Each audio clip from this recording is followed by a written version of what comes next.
This week's episode of One of a Kind with RVD is presented by Get Blitzed. That's get-blitz.com. Get Blitz Let's Aid is nano-infused THC syrup, and it is a premium cannabis-infused syrup formulated with nanotechnology for fast-acting effects. And you can get 15% off your order when you head to get-blitz.com and use promo code RVD. Get 15% off. Head to get-blitz.com, promo code RVD, 15% off. It's one of a kind, baby.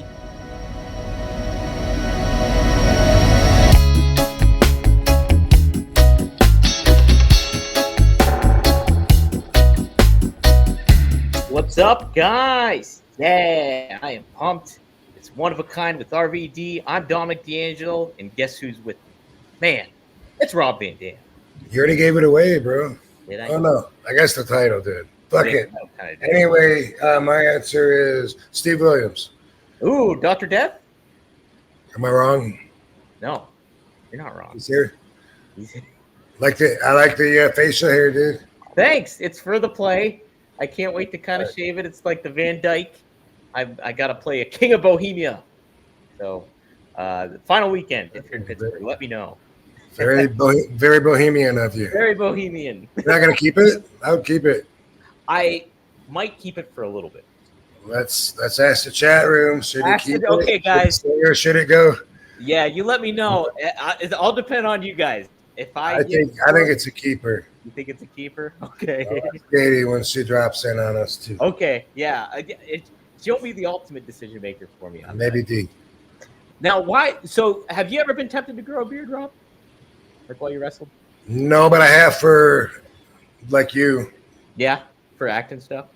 Yeah, I had to do it for the Sniper movie, but they only gave me like maybe 2 weeks notice, so I did the best I could. But it was like, hey, by the way, you know, all the guys on the set, we all wear beards, just so you know, like don't shave, but like 2 weeks worth. That's probably the most I've gone that I can remember as an adult. Yeah. I mean, it itches. I mean, I'm sure you get past a certain stage, but no, I'm not. For me, no, I'm not a fan. Especially like when people that, I mean, whatever works for whoever. I don't want to start throwing shade around here, but I can't see me being one of those. I don't know. Maybe in my philosopher years, I can't see me growing like a big white beard and just owning it like some people do, like Papa Smurf, where they're just like, boom, guess my age, whatever, and bam, I don't know, like that kind of goes against. But I could see where it's a pain in the ass to take care of yourself, like and keep up with shit like that. I could see where. Especially if there's no reason to give a fuck, I could just let it grow, like I did with my hair. Yeah.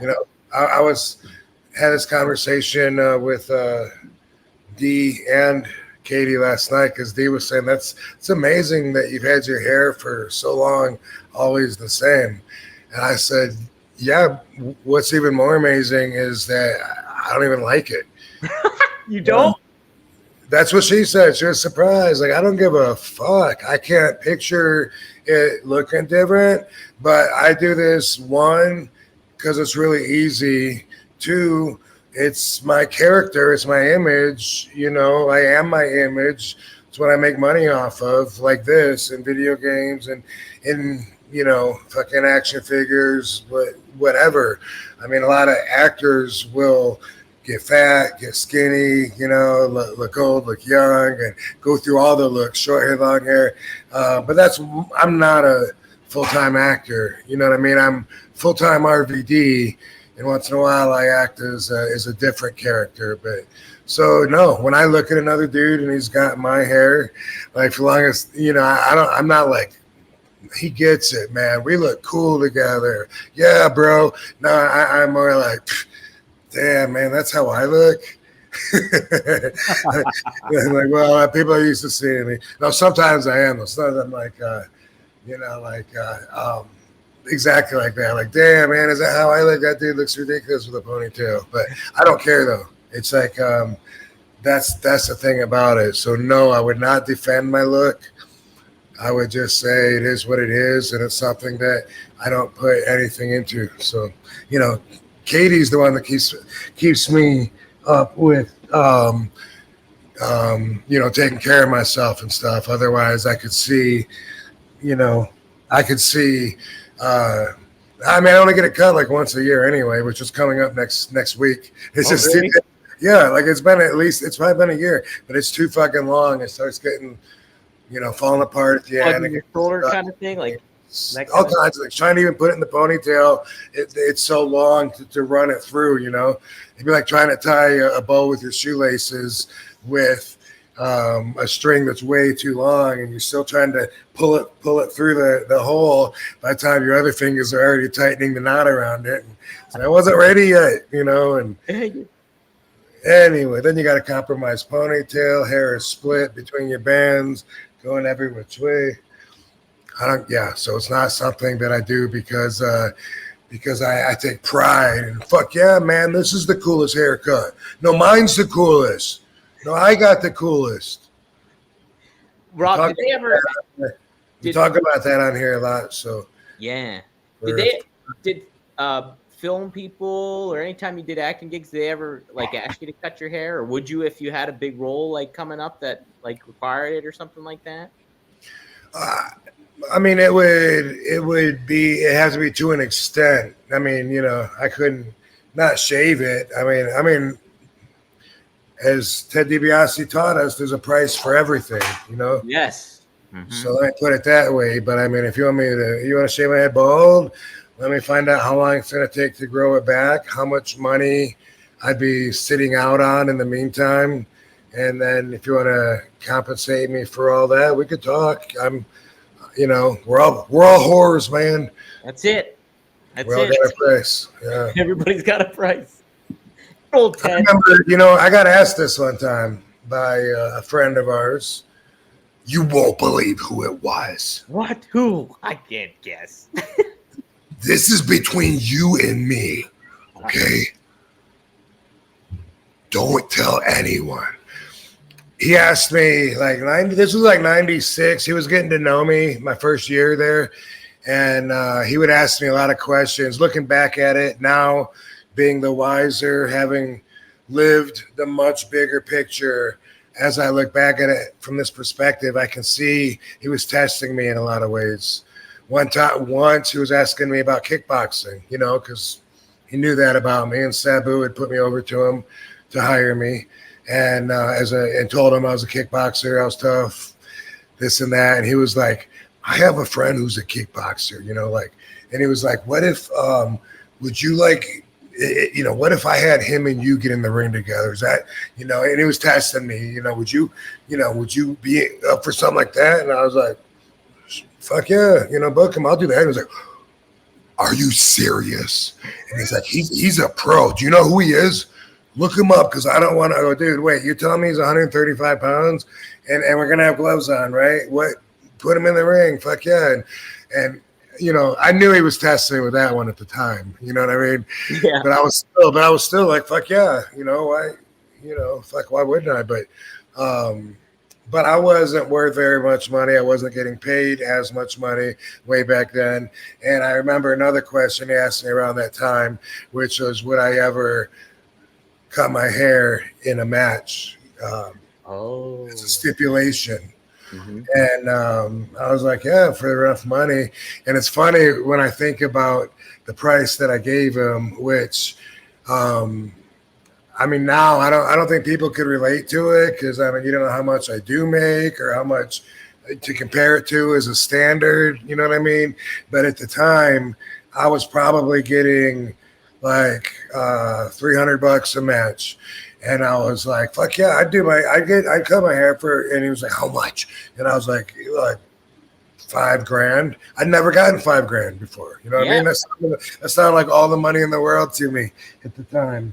And it's so funny now because, I don't leave home for that. But Paul was like, I think you should charge more. Well, it was a thought that never went through my mind, hey, put an offer on the table, it's on my mind. I will consider anything, which I often say when people say, would you ever go back to or would you wrestle this guy, or would you do this if it was this? Hey, I would consider anything.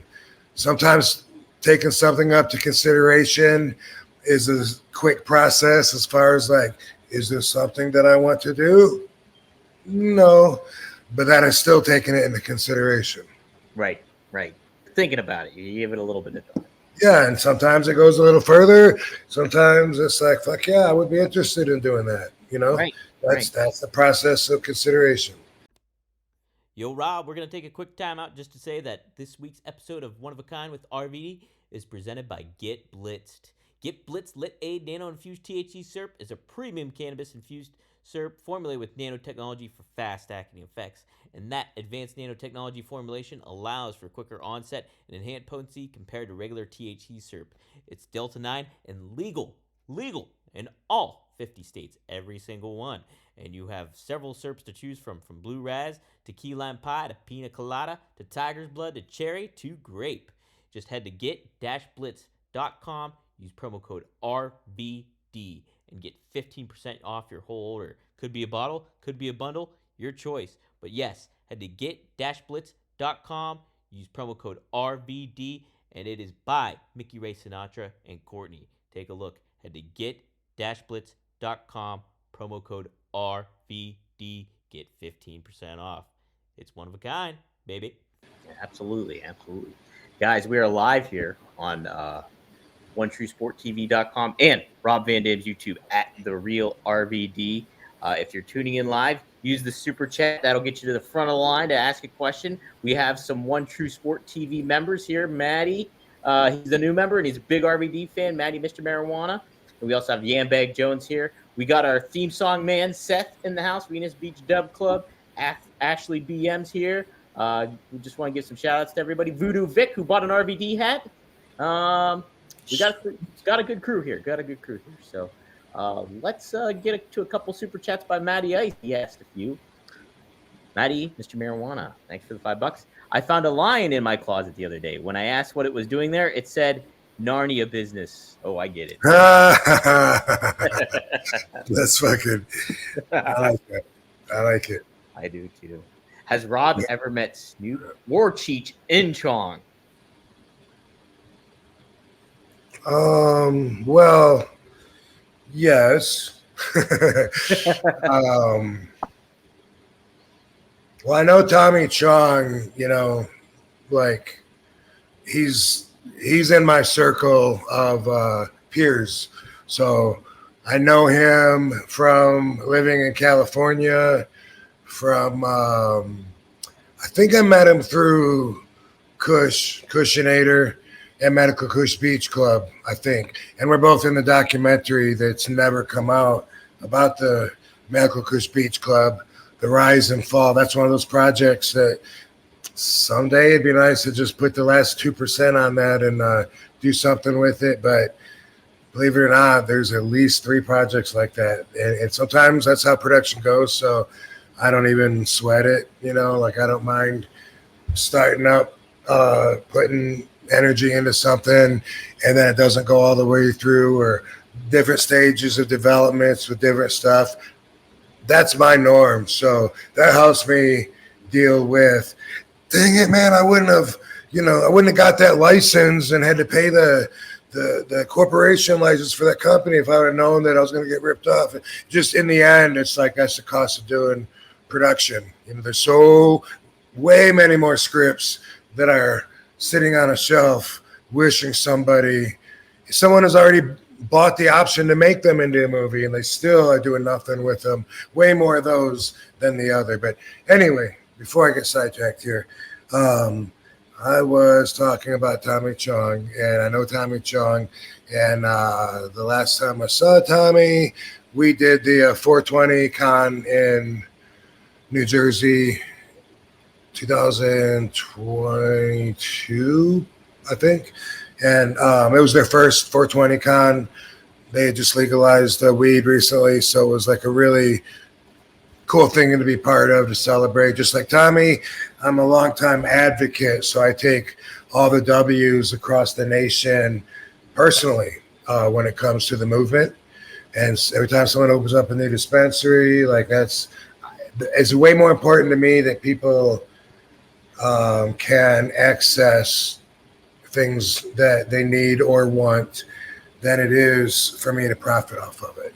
So that's how I stand on that. And I've never met Snoop Dogg. Been to a couple of his live shows, and I don't think that I met Cheech. If I did, it was just maybe Tommy might have introduced him to me. Maybe like, hey, hey Robert, hey, how you doing? Like shake his hand, but I don't know him. So. Hey, pretty cool though. Tommy seems like a fun dude. None of your business. Hey, but speaking of the lion, I've been doing a lot of today, especially looking at research on lion's mane. If anybody in the chat room has tried it, I'd like to hear your opinion on it.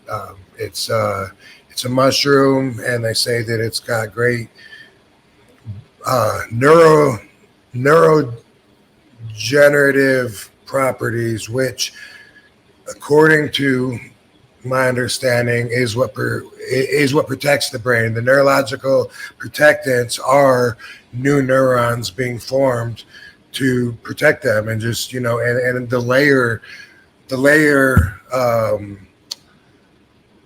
strategy, for lack of a better word, and putting on new. So it has the ability apparently to build new neurons, which seems to be very beneficial for the brain's pathways, even connecting parts of the brain that don't normally connect, which is why people trip when they do mushrooms. But lion's mane in particular is something a little more specific. But I'm learning about the whole, or trying to anyway, the whole psilocybin properties, and anyway, I'm interested to hear somebody. But I don't need to hear you tell me what weed does, because I know a lot about that. Well, got a guy on Twitter arguing with me. I saw that. Because I got to call like, your lungs. Look at what's in the tubes and stuff like that after you smoke it, and you're like, it's different. It's different. Yeah. If you don't know the difference between your lungs and a pipe or a bong, I'm not surprised, because you are a basic thinker. If you think all materials are the same, grab a magnet, see how many things in the house it won't stick to, and then all of a sudden, it sticks to something. Guess what? Those two things react completely different than all the other two things. And I gotta, I'll point out, as I've said this a lot before, but a long time ago, Mark Emery, the Prince of Pot in Canada, told me that when you hit a bong, you take really deep breaths, and then you access pockets of your alveola, and scoop out the THC. Will scoop out the impurities, makes you healthier. Your lungs are more flexible. It can take in more air because you stretch them. So then I got a guy on Twitter saying, no, man, you don't want your lungs bigger, or they'll hold more infections, man. Go ahead, ask someone to tie your alveola off. You don't even need them. Fuck it. It is, you don't need to breathe, dude. Go with your common sense, not with X-rays, not with science, not with backed up reports that are not going to make sense in your universe anyway. And then I also bring up this. Been on an airplane at least 3 times when they announce someone on the airplane is allergic to peanuts. So please, everybody, refrain. That's amazing. One person out of 200, and they're so courteous. They want everyone else to change their convenience for one person, one anonymous, unidentified passenger. I think that normally that's not how people even treat each other. You know what I mean? They'd be like, well, fuck that person. You know, they shouldn't be here if they. So, first off, that's amazing that they really work around that one person.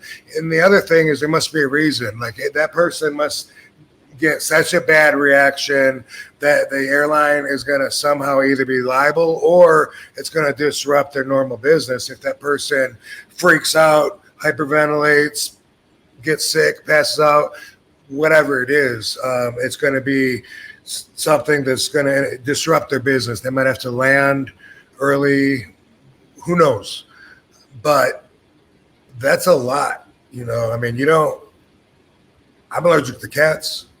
I mean, should I tell them, like, hey, can you just make sure that nobody on here is bringing a cat?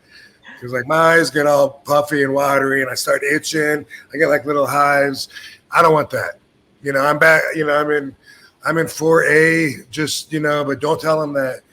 Anyway, it's weird. It must be a serious kind of reaction. And what a weird thing, too.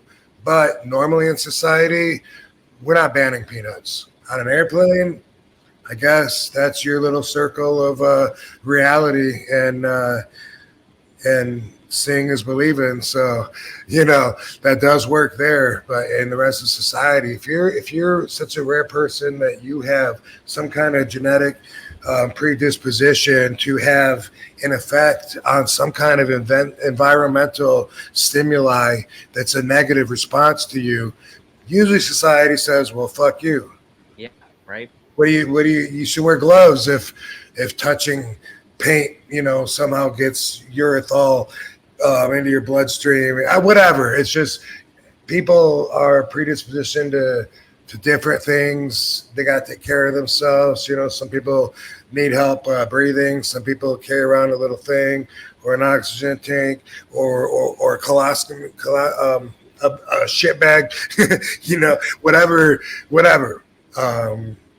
Some people get the thing stuck up their penis and they have to pee through that.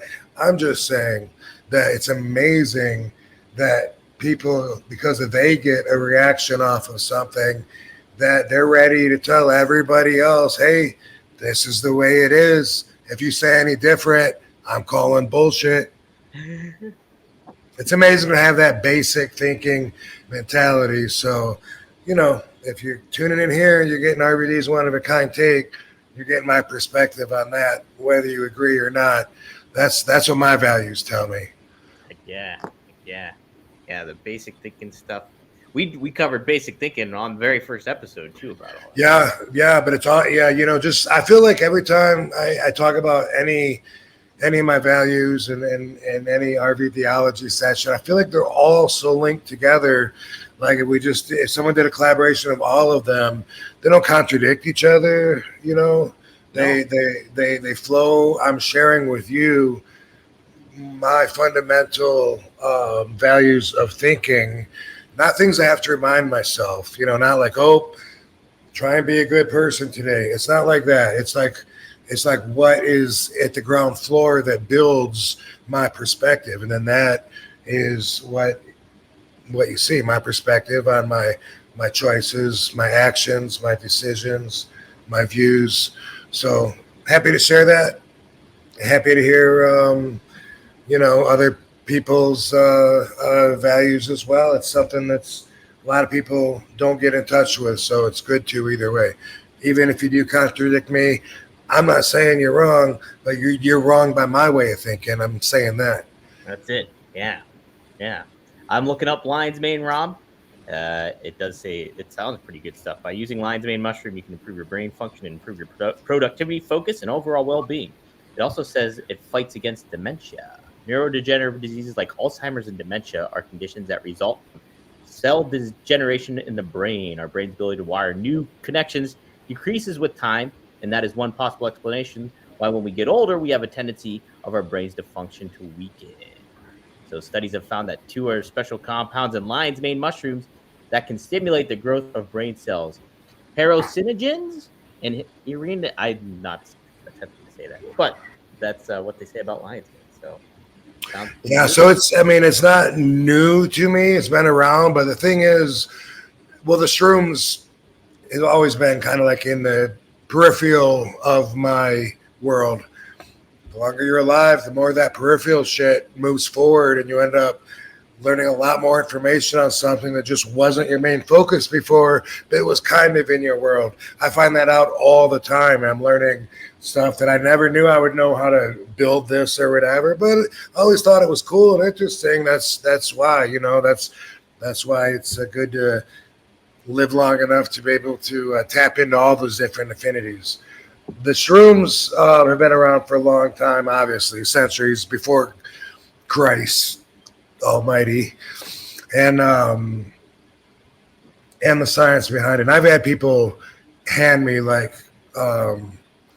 prescription bottles size, containers filled with like a bunch of, here, dude, it's lion's mane, dude, just take it, man, hit me back later, man, you'll be thanking me. And I'm like, how many do I take, dude? How many did you take? I go, I just took 2. Take more if you want. Like, that seems to be everybody's view, and that's, I guess, what has, I don't want to say turned me off from the whole fungi studies, but it is something that's detached me from being able to learn about it, because I know that I'm going to have to start at zero and learn from firsthand experience. And on top of that, I'm asking AI, I'm asking other people dosage recommendations and stuff. Everybody uses this term microdose, and they just throw it around now, and no one even knows what the fuck it means. They're like, dude, are you microdosing mushrooms, man? I've been doing that. Oh, yeah. Oh, really? How many grams are you taking, or milligrams? They don't fucking know. They have no idea. And obviously microdose means something. So I found out that I guess it means to take 10 to 20% of the amount that you would take if you wanted a trip. And so it's like taking under that. And then there's a range within microdosing.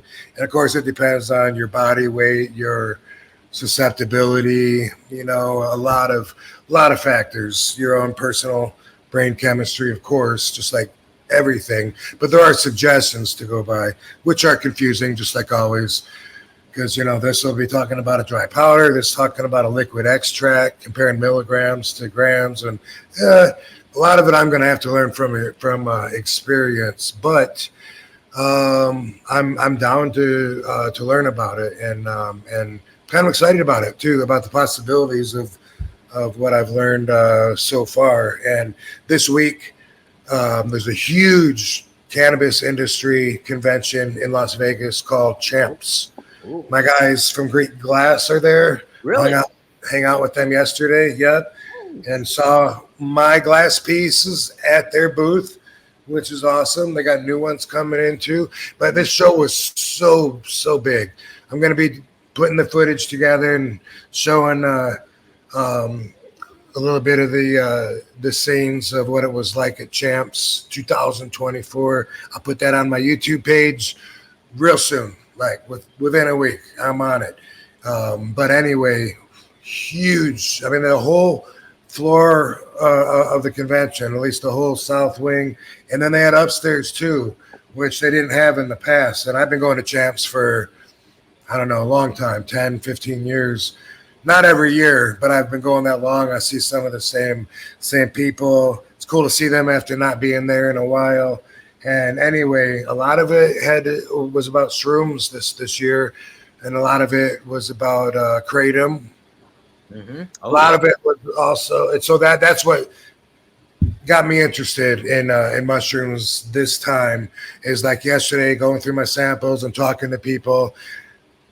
Like I'm not susceptible or sensitive to almost anything, so like some people gave me some mushrooms there, and I was like, oh, okay, and then walk there after a while, like walk around on our way out, we saw them like, hey, huh? I was like, maybe, like I don't want to be negative, I want to be positive. Yeah, you're like, I'm not tripping my balls. I was like, I think I feel a little bit of energy, maybe, maybe I'm tapping into it. I'm going to be hanging on to this feeling and studying it on my way out, but that's the way that I normally am with everything.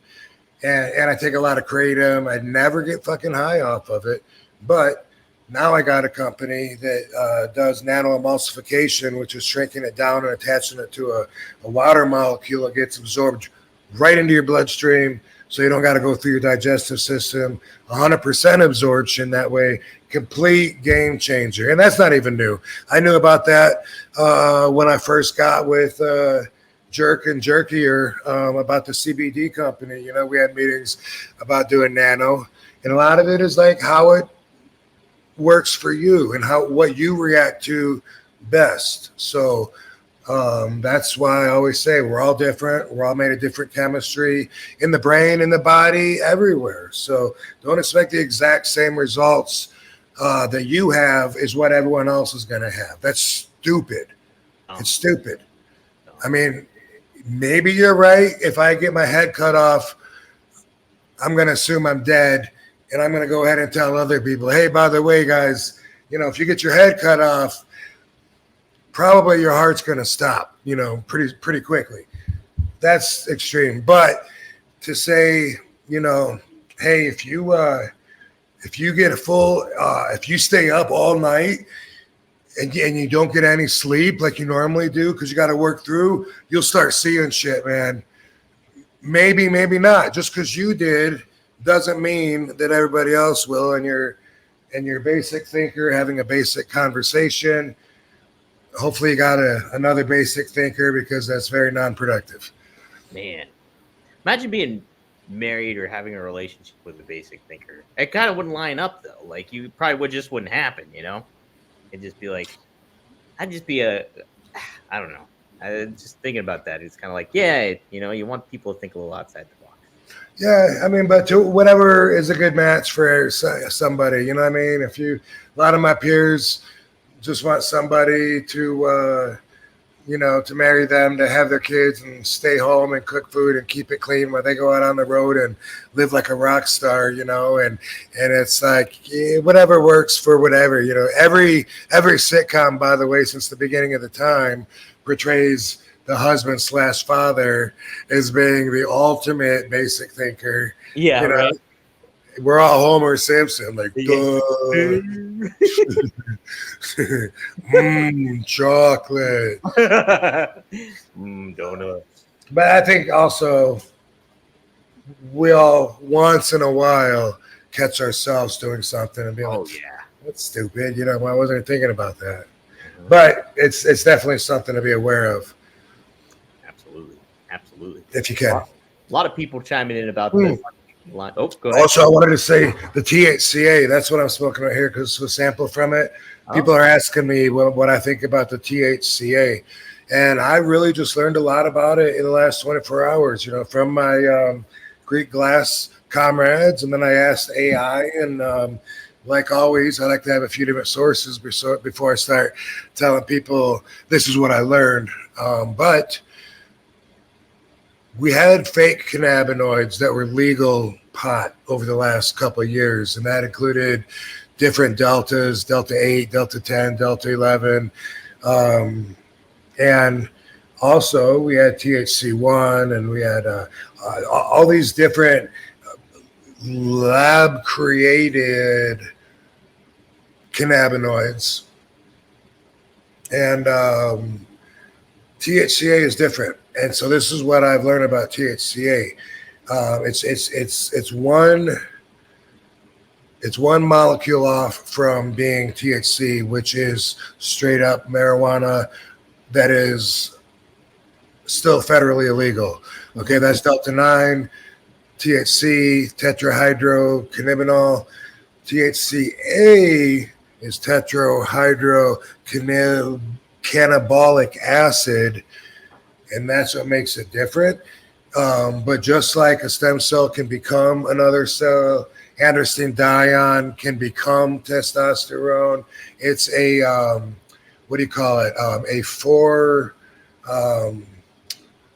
it's on the molecular scale like one place before, and it can become something else. And anyway, THCA on its own doesn't do anything, so they can sell it now. But as soon as you light it, it becomes THC. Really? And it's straight up drawn from the plant, just like THC. So it's actually, they would actually, I guess they would grow the plant with the minimal amount of THC, which is 0.03% to usually by the state law, but to have the cannabinoid of THCA, the acid of it's still there, and then when you light it, whether it's in a bong or a joint or whatever, it becomes THC. Thereby, you would still fail the drug test, but it's legal to sell it. That's and trying it, like I have been trying all these samples, I really can't tell the difference. It's like, yeah. Do you feel any effects to it at all? It's very similar to. It feels just like the research says. Like once it hits my lips, I'm just smoking a regular doobie. So, what I have isn't my favorite flavor or my favorite paper necessarily, but besides that, it doesn't taste like fake weed. Doesn't taste like the Delta 8 or Delta 10. Even smelling the buds in the jar, which they had everywhere at Champs, it's very much just like the weed that we're used to. So it's just a loophole. How about that? That's interesting. Yeah. Hey, but speaking of papers, Rob, you got some new ones, or not new ones, but my favorite papers. These will spoil you if you get used to RVD rolling papers, which I always add in. They're like raw papers, which are also my favorite. Yeah. I smoke RVD papers because I got boxes of them.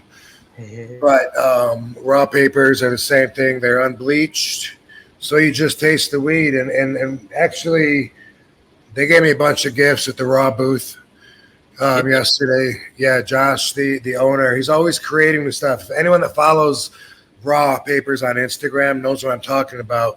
Always inventing new stuff and posting about it. New ways to smoke or new contraptions you didn't know that you needed.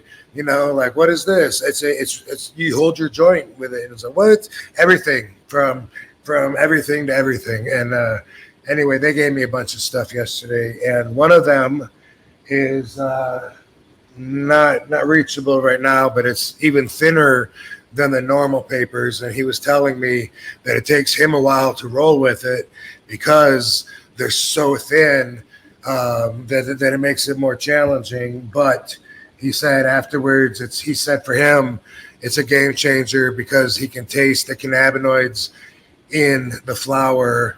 And that's the thing. The more you smoke, if you develop certain taste preferences, man, you can't handle the thick white zigzags. Like, it kills the experience completely. Wow. Jeez. Well, guys, you can go to RVD.robvandam.com and buy them right from the site there, right? RVD Rob? Rolling papers. I think he's got some sign there too. That's eBay DJ. My eBay dude DJ. Yeah. eBay DJ. I guess that's what we'll call him. New nickname for Derek. eBay DJ. Yeah, I like it. Yeah, it'll take you right to his eBay store. So go to robvandam.com and I'm sending him a bunch of shit tomorrow too. A bunch of shirts that I pulled out of my closet, wrestling shirts and stuff like that. I just always have too much stuff, man. I got 3 hampers full of stuff. I'm like, what the hell? I got to get rid of another one. I do that all the time, but people give me shit. It collects, it accumulates, and sometimes you want to show off brands or sponsors. And anyway, sending some micro brawlers, a bunch of laminate cards. And red eye ones? Or you got the red eye ones, or you got different ones that you're sending micro? I'm not sending him any of those. No. Okay, those are pretty rare. Yeah. Those are the rare ones. This episode is sponsored by Blue Chew. Let's talk about sex, guys. Remember the days when you were always ready to go? Now you can increase your performance and get the extra confidence in bed. Listen up, BlueChew.com. Blue Chew is a unique online service that delivers the same active ingredients as Viagra, Cialis, and Levitra, but in chewable tablets and at a fraction of the cost. You can take them anytime, day or night, so you can plan ahead or be ready whenever an opportunity arises. The process is simple. Sign up at BlueChew.com, consult with one of their licensed medical providers, and once you're approved, you receive prescription within days. The best part, it's all done online, so no visits to the doctor's office, no awkward conversations, and no waiting in the line at the pharmacy. Blue Chew tablets are made in the USA and prepared and shipped direct to your door in a discreet package. They always say first impressions are important. What about lasting impressions?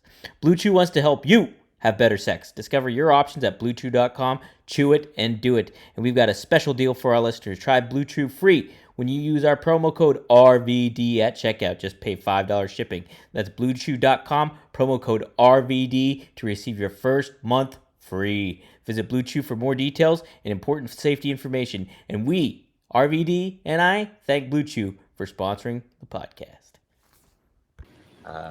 Guys, if you do like your own kind of t-shirts with Rob, we got some new ones at onetruesport.com. Be sure to check them out. Mr. Monday Night, that's the first one we made, but then we have the old school ECW looking one from the ECW days, a tank top and the regular RVD one. You can also get the hat or the tank top. So go to onetruesport.com or scan that QR code you see up yonder there. There we go. Some super chats here. We got some good ones here. A lot of people talking about the mushrooms. So Maddie says, my hippie friend told me to try lion's mane for his mom. That's cool. And then Seth also says, lion mane definitely helped me not stress out. So how about that? That's a good one. Yeah, see, so one thing to follow up with about my non-sensitivity, you know, people ask me 20 minutes later, you feeling it? You know, like, no. Ask me an hour later. I guess, you know, maybe I need a bigger dosage or whatever. But, and that is usually how I feel with mushrooms too. Like everyone else is partying on their asses off. And I'm like, maybe you should save these for you guys, you know, usually. But from what I understand now, I think maybe if I give it like a week, maybe I'll notice a difference. And that's more with the neuro generative properties that are really what I want to take it for. I mean, if you want to trip, then you're going to take over the maximum amount of the microdose, which is called a macrodose.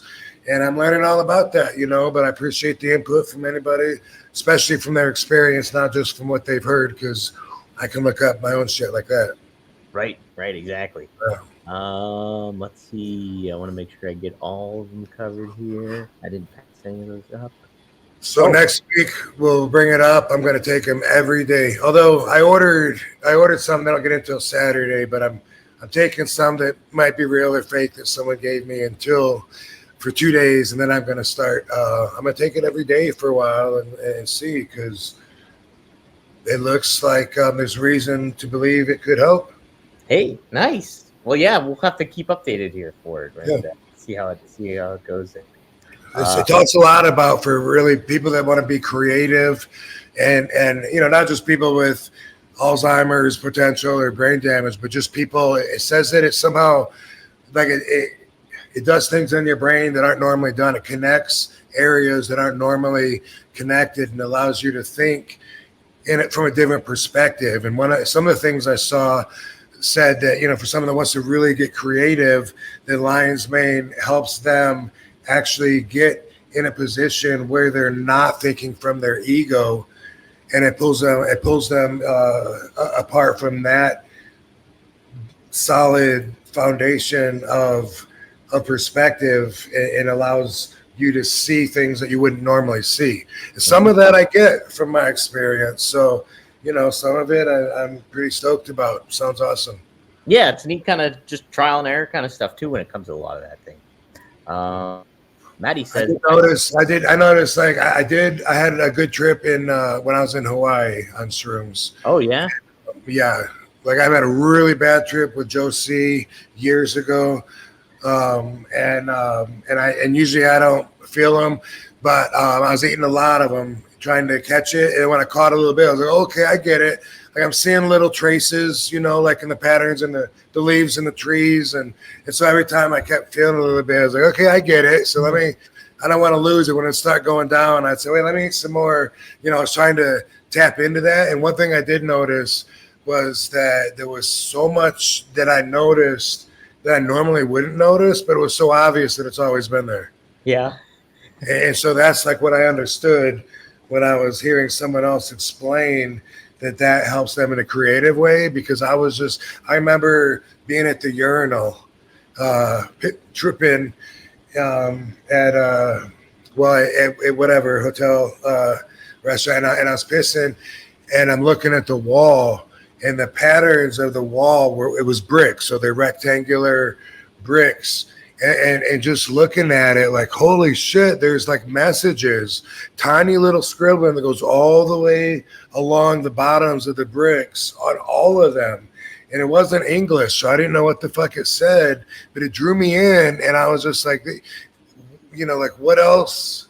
What else am I not? Because I never, ever would have known. And it was just, and then it gets to a point where, because of certain parts of your brain being connected and running at the same time together, you start hallucinating if you get to that point. And that's an extension of that. You're seeing what's there that's always been there that you haven't seen, but then eventually you can start seeing things that aren't necessarily there physically, like the lights and things like that. But anyway, I'm far from a pro when it comes to taking mushrooms, but of course, since I've been alive for hundreds of years, I definitely have enough experience in everything to talk about it some. But definitely, it's an area that I need to fill in some gaps, and I'm going to be doing that, and I'll be sharing it with everybody if it's something that I think everybody should know. Heck yeah. Maddie wants to know, because he says, I've never had shrooms, but I live where they grow. Yes, there's you can forage a lot of mushrooms, I'm sure. I know Pennsylvania is big for mushrooms. I remember, I don't even know who I was with. Would it have been Dango? It doesn't seem like Dango would have been into mushrooms. Anyway, I remember at one point trying to find farms with cows out in the pastures and actually looking for the shrooms and the cow shit. You don't know what you're getting or what you're going for. There's such a big difference from one mushroom to another, and they certainly don't all contain that psilocybin, which is what you're looking for. And the lion's mane has something else that I can't pronounce, which is one of the stronger active ingredients in it. But there's some mushrooms that'll kill you that are poisonous too. So that's ridiculous. But that's how wide based the knowledge starts, is knowing nothing at all, going around like idiots through cow shit looking. And I did that. At some point, I remember doing that at some point. Even though I wasn't really into them, I was curious enough at some point in my life to have those memories. Yeah. Maddie started off too with one of these chats. Joe Hendry versus RVD. Sabu looked to find him funny. What do you think of Joe Hendry? Have you caught anything with him, Rob? The only thing I've seen with him is that the guy, did we talk about this last week? That he put his, tell me if we did, otherwise I talked. Okay, anyway, big, there's two big billboards outside of the big arena. I don't know if it's the O or whatever in London. Okay. What's that thing? Or the high, yeah, there's anyway. What is it? There's the O in London, and there's also Wembley Stadium. So I think this was outside of the O, I believe. I just saw this somewhere. I guess a YouTube video probably, that the guy paid to have his own face up there on the billboards, on two billboards outside of the O Arena. And I didn't know who the guy was, but I watched the clip because they interviewed him, and I was like, that's kind of funny. Why would the guy do it? And anyway, he said he asked somebody, another name I didn't know, but it was somebody that was his wrestling mentor. Mm-hmm. So I'm like, okay, I guess he's a wrestler. He asked him about it, what he thought about it, about him using his own money to put his face up there. Everybody would have to walk by the billboards and see it on their way to the front door to get in and out.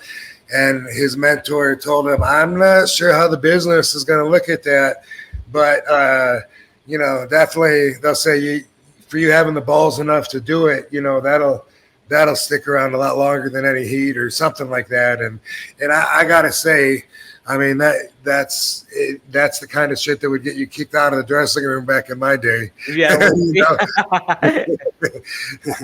for sure. But at the same time, is it a bad idea? Self-promoting, how much bigger self-promoting can you get? But as you know, you just weren't allowed to be a mark back in the day, and that's exactly what this is. And it's like, it's so funny. Every time I'd walk into the pay-per-views, walk by all the trucks, I'm like, how come there's no RVD on the side of the truck? Those guys, they're all guys they're trying to build, wishing and hoping that they'll someday be, on a level that I've made it to. Fuck them. I'm here right now. Why don't they realize they got their money invested in me? And they want people to come and see me, but that's not the way they think. They think big picture. And anyway, I can just imagine pulling up with my own truck with a big TV screen, a big monitor with RVD on it, and saying, "Hey, man, I just took it out of my pay, man."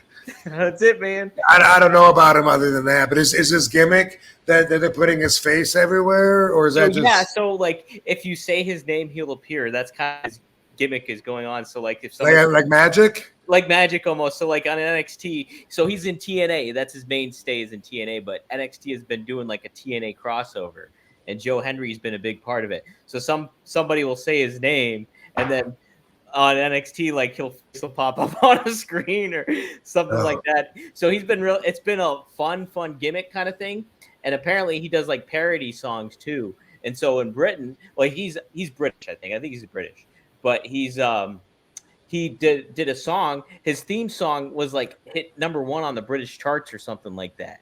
And so like, he's been really like catching fire. But he knows how to market himself and kind of do all this kind of thing. And I know he wrestled Kurt Angle on the indie scene before.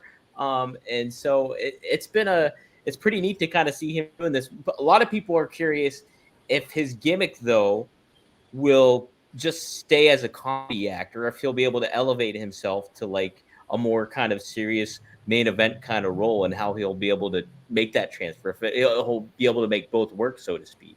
So I don't know. It seems like people like him. I'm looking in the chat room, and it seems like people think he's funny and stuff. So that's cool. People even like you talking about him, you're laughing. Your delivery. So that's cool. So good luck, John Henry. I think of John. Who's the big crazy dude? Heidenreich. When I say the name, I always think of John Heidenreich because it's HENDR and AY, and those are all in Heidenreich, I think. But that's a good point. I never thought about it. Yeah, that's true too. It pops in my head just because he's from my life, and this guy I don't know. Right.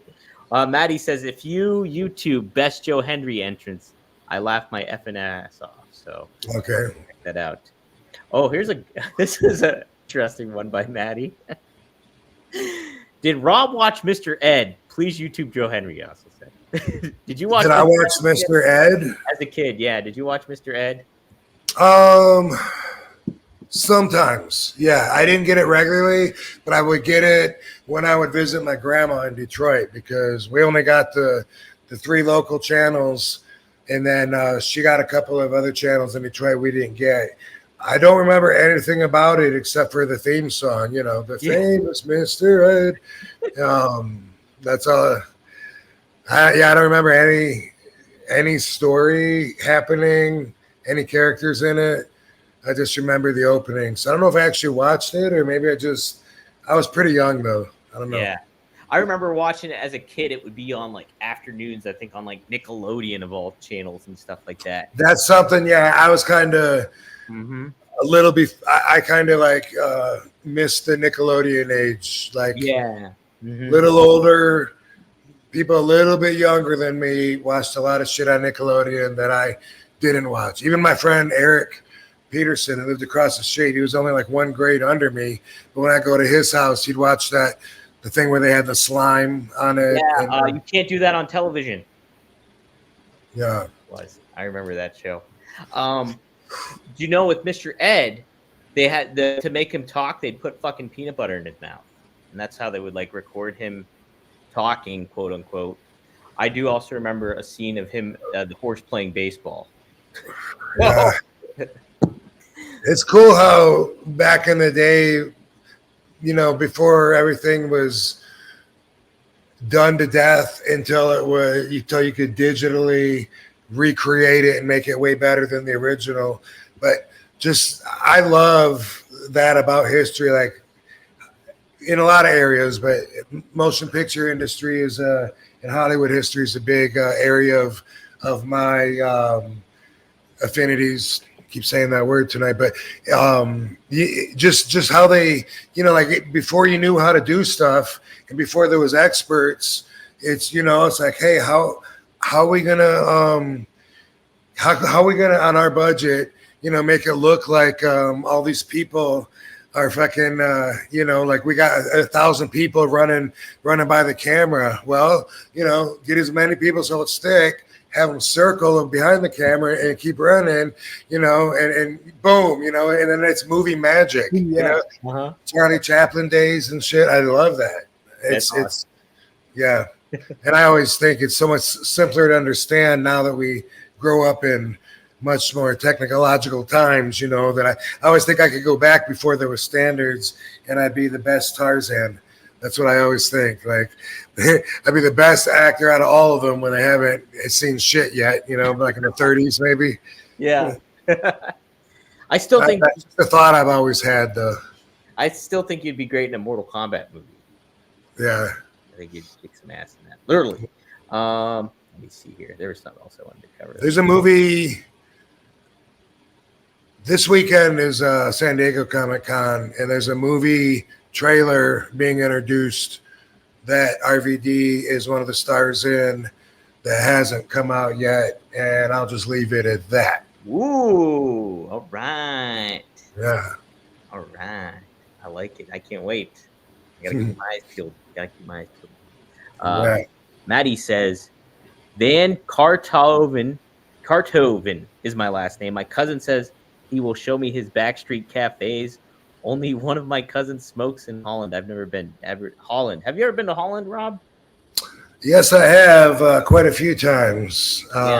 Yeah, I've met some good friends over there, actually. And I love Amsterdam. Outside of Amsterdam, because a lot of people were saying, "Oh, but everyone only sees Amsterdam. They don't see the rest of the country." But actually, I wrestled in Rotterdam one time, and I saw that as well. But I like Amsterdam a lot. And now, not only is Amsterdam itself different, but some of the value of going there is taken away because we have more freedoms here now as well. But it used to be, they used to have like so many coffee shops there, and the coffee shops sell weed, and it would just be, it used to be like the only place to go where it was okay, you know, publicly you could go there and get some coffee and go to the other bar on the other, you know, in the back room or whatever, or in the front room. You know, I'm not trying to imply it was that kind of shit. Just usually you get the drink somewhere different than the weed. That's all. But, you know, hey, let me get some grab a White Widow or a pre-roll or whatever, big menu, whatever. And you smoke it there in public, drinking coffee. That's where I actually started liking coffee, was from experiencing that in Amsterdam, and it made me feel a little more sophisticated, you know, like I was not just trying to get stoned, but actually, you know, trying to wake up and clear my mind and get myself in a good feeling situation so that I could use my mind, you know what I mean? And anyway, They shut down a lot of the coffee shops. They changed it over the years. They still have some, but at one point they went from, I want to say from like 300 to like 35. Um, I love the canals. I'm not sure if that's the 35. I'm pretty sure about. I'm not sure if it was 300, but I think it was. And then, you know, you can still get it there, but it's not even legal technically. So it's a weird system.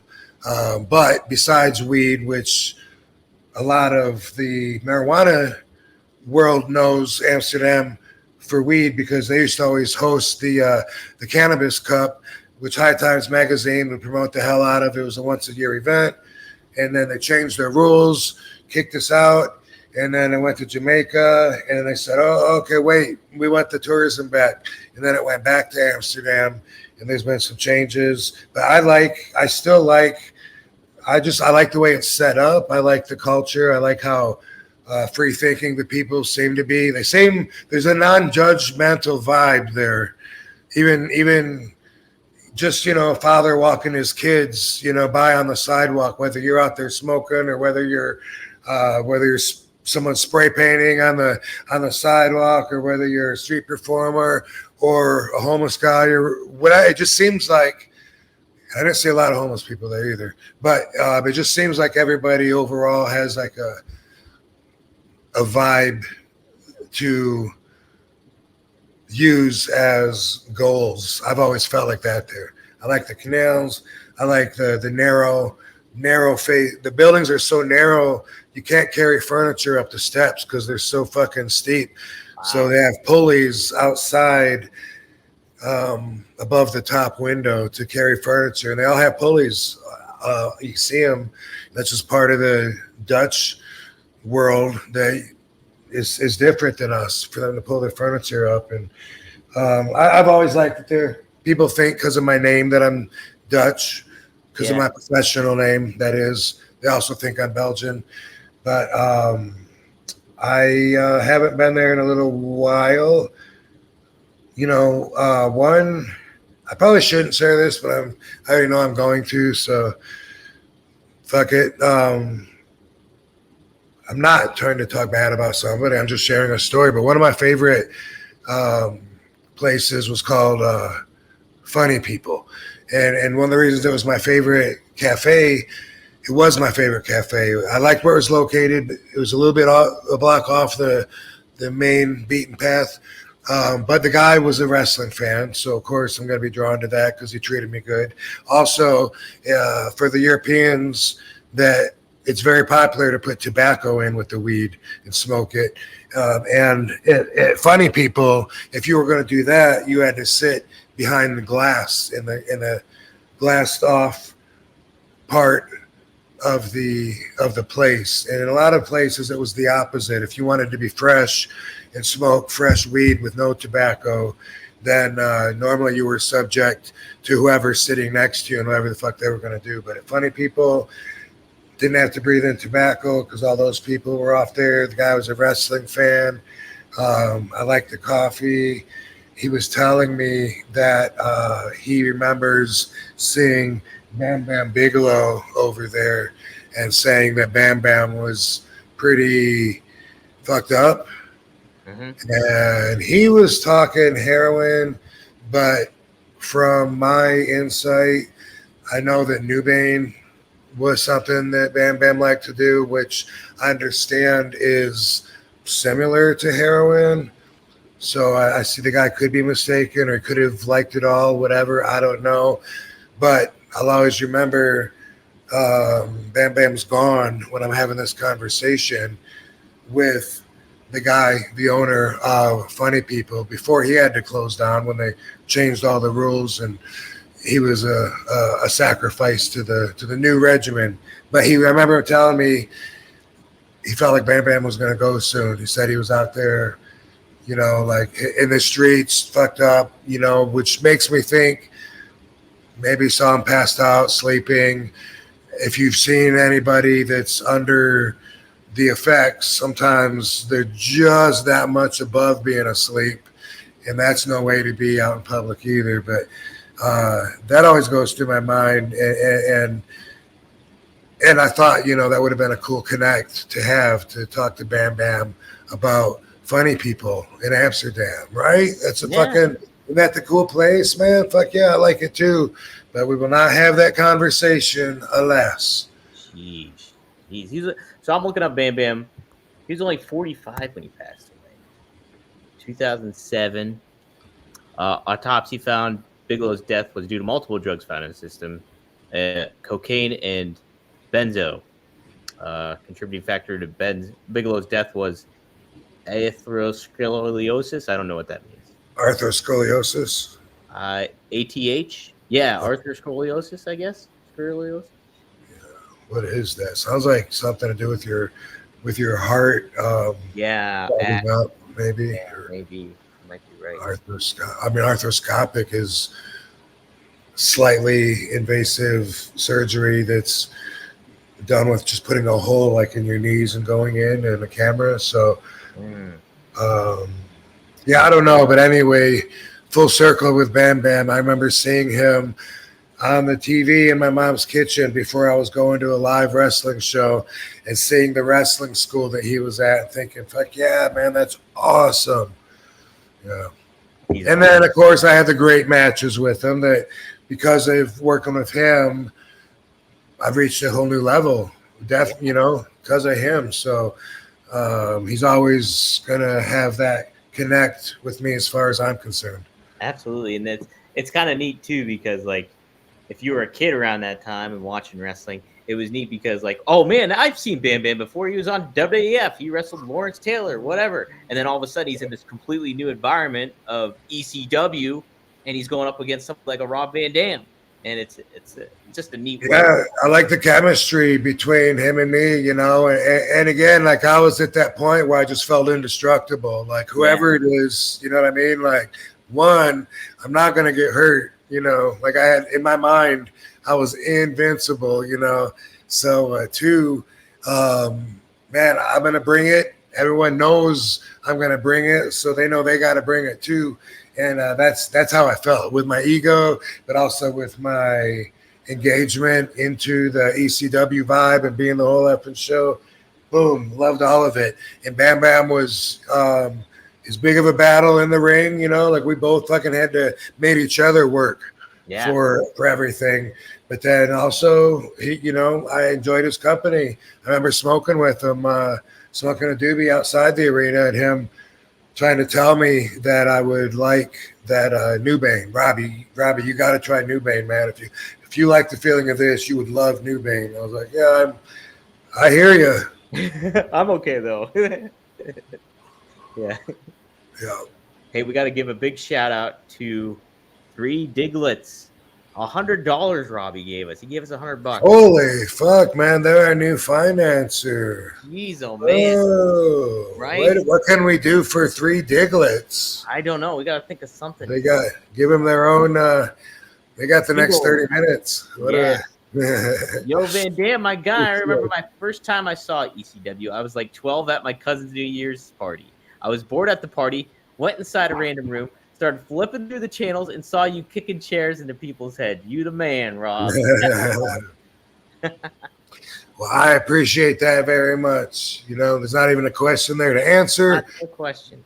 Obviously, it does bring back some good memories. And I get asked what was my favorite wrestling organization to work for. I always say that ECW was the most fun overall. Yeah. WWE was more money, reached bigger heights of stardom. They pump you out to almost 200 different countries and put me into societies where the kids look up to me and I'll never even know the name of their country. It's amazingly huge on a total different scale. TNA was easier. It was like working way less for the same contract. So I always take a standard. But for ECW, it was so fun. Part of that fun was being hungry because on your way up, you're building yourself and all of your efforts paying off, a tribute to that. And it's an accumulative victory of all your hard work, trying to reach more and more people, trying to not fuck up, and get more consistency, getting your game up, and seeing all of that go towards the bigger picture of helping the entire organization grow. That's all. It was all really fun, but I wouldn't want to be hungry again. I wouldn't want to be under those conditions again, working that much for that little or whatever. But as far as being creative and as far as just really being plugged into the moment during those matches and having the biggest energy payoff, it's always going to be ECW, I think. Yeah. 100%. In that way, anyway, like everyone knows there was nothing to compare to that. So, that part of that was they didn't like it so much when I showed up to WWE and was kicking chairs into people's heads. it depends, the wrestlers. Some of the wrestlers didn't like it because they weren't used to it. Vince liked it. I bet he did. Yeah. Yeah. So they were trying to give me heat, but I didn't have any heat. I only had heat with them, and they weren't going to do shit about it. Yep. not to, not to talk like tough, but that really was the condition. If somebody was really offended, I would just be like, all right, you know what? You owe me. Go out, take it right now. Go ahead and give it back to me. That's the way that I was taught. Yeah. So, boom, boom. All right, you feel like you owe me? Let's do it now instead of worrying about till next time we work each other or whatever. But I did have to call some of the guys out that were a little too boisterous afterwards, a little too pissed, where it was like, and I don't want to name any names, but I remember one time being like, all right, Tess, what are you going to do? I said, I'm sorry. Yeah. You heard me apologize, right? I apologize. You said you're cool with it. Are you sure you're cool with it or no? I got to find out. Dude, there's been so many times throughout my career where I couldn't take my boots off yet after the match until I found out how my opponent felt. There's been many. I could probably do a book on those. I could think of a list of them. Rene Dupree was in there. And was he? Big guy Ryback was in there. Oh, Ryback. And, Big Jungle Jim Steele, there's just some times where, boom, whether I really catch somebody, Abyss, definitely. Where afterwards, it's like, okay, I don't want to get caught with one boot untied and one boot tied, one boot untied, laces tripping over him and shit, just in case somebody's hot, So I'm gonna wait a few minutes and. That's happened. One time I was waiting for Jim Steele in Japan, and I waited and waited and waited. The motherfucker stayed out. I knocked him out, and he stayed out for like fucking 15 minutes. It was crazy. And then when he came back, man, he was just his normal self. He wasn't mad. He was just confused. Wait, what happened? Like he couldn't hold on to facts. But he was in a good mood, if anything. Rene Dupree, it gave him the giggles. I guess I can tie my boots on. He's laughing. He thought it was hilarious. He got high off of being knocked out from my kicks. Oh. But anyway, that wasn't the point, of me. And I don't think I was reckless, but the fans enjoyed seeing me kicking chairs into everybody. And the truth is, the ones that were really in there, that are solid, that is more entertaining. Saying it, oh, fucking that dude ate it. And that's what it's all about, right? Well, at that point, too, it was like getting hit with a chair was like devastating. And then the way you did it, throwing the chair and then fucking kicking him with it, that was like, okay, the match is over. Like, that's how you look at it back then. And now it's like chairs are used all willy-nilly and all that stuff. Yeah, I saw a clip of Cody had a chair. Somebody's like feeding so long. They're like where's it going? Where's it going? bam, they got hit in the back, and then he threw it to somebody, and then he ran and jumped up on the rope and did a springboard off the second rope, and the guy's just left there. That's a bit long. I mean, I knew I was stretching it, doing it as fast as I could, just going bam. You know what I mean? Originally in my mind when I came up with it, I thought that I was going to be able to maybe kick it in midair before they even catch it. In my mind, I was thinking, okay, if I cheat and have my feet, my right foot totally behind my left foot, and I throw it up, if I could just bam, that was kind of in mind. But what we got was, the Van Daminator. That was the result of me thinking of that and then actually in real life, doing it. Yeah. But anyway, back then, some people would complain, not people that were taking it, people in other companies or RVD haters or whatever. Sometimes they'd be like, but why are you going to catch the chair? Like, why not? And like acting like that move is so unbelievable. And I'm like, all right, I mean, you don't have to catch it. I'll just kick you in the face, but we back then in the day, we never would have left somebody staying for too long, or else they would have just snapped out of it. It's happened to me lots of times. Like someone just felt like I was leaving them there too long. They recovered. Oops. Yeah. That was part of the business back then. But now it's about, okay, I got to be here in position in order to pull this off. The agenda is different. So yeah. Mm-hmm. Well, what the fuck are people going to do, though? If you throw a chair at me, Rob, I'm going to catch it because I don't want it to hit me. So, and they're going to kick it in my face anyways. But instinctively, I think I would. It would make a good shield, I would think, like, right? Oh, shit, but yeah. But nowadays, I always say that about the style nowadays is like, if I was even pushing it a little bit, they don't even care anymore when let me pick you up, in a full Nelson, and you wrap your legs around my waist, and then you're stuck. You can't get your legs back. But anyway, that's what it's different now. So, but what brought that up anyway? That was me kicking chairs into everybody and stuff, and maybe that's why we don't see a lot of RVD, because maybe we want to get away from that fucking stiff-ass style and make it more. No, I don't think so. Who knows? Like I said, the guys on top, the people in charge like it, just not the people that were not used to the stiff style. There was a list of those. Yeah. Mm-hmm. That's fair to say. I think it's crazy, though, like, that – yeah, I hear those stories too. What you're saying is like, oh man, like somebody works a match and then like I gotta wait to see what this guy's gonna say or come back, and it's like you almost think that, well, that's just part of the business. Like, okay, I got hit, and that's the way Rob works, that's the way I work, whatever it may be, and it's like, I don't know, it's wild to kind of think like that. People be like, oh, I'm pissed about it. Like, yeah, maybe you got hurt and stuff, but it's wrestling, Yeah.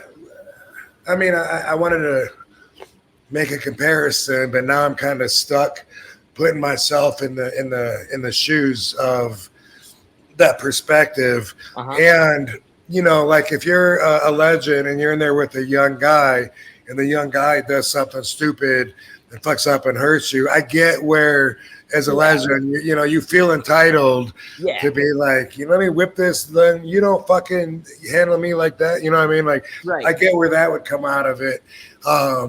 Same thing, even if you weren't necessarily a legend, but you got more experience than the other guy, and the other guy is doing high risk moves or something that's going to make you look stupid, or even if they slip, like for instance, you go do a springboard on me. If you slip and fall, I'm gonna jump on you like a cat and put the boots to you, and that's what you're supposed to do from what I was taught. You know what I mean? Like that's the business that I got into, and that has nothing to do with whether you were trying to do something besides slipping or not. Either way, if you fucking slip and fuck up, and I'm laying down on the mat like a piece of shit, Sheik would have wanted to catch me on fire. You know what I mean? Yeah. Like, what are you doing? Wait for him to get back up and try it again? Like, no, that wouldn't work. And that happened to me lots of times. If I just, like I say, if I just took a little too long or looked up a little too long, you know, then they'd get up like, what are you doing?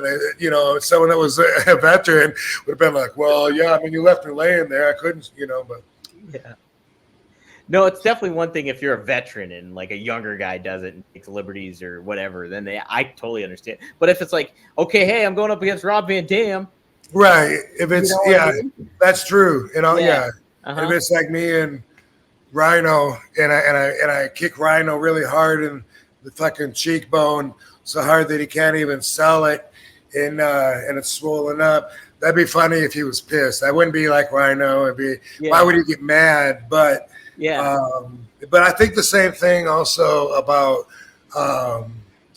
road rage, you know, like why do people take it so personally if somebody messed up and like hit their bumper or something, but they come out like, so you motherfucker, you know, blah, blah, blah, get out there, get out here, you know, and they're so pissed. And it's like, sometimes it's over a mistake, you know what I mean? Yeah.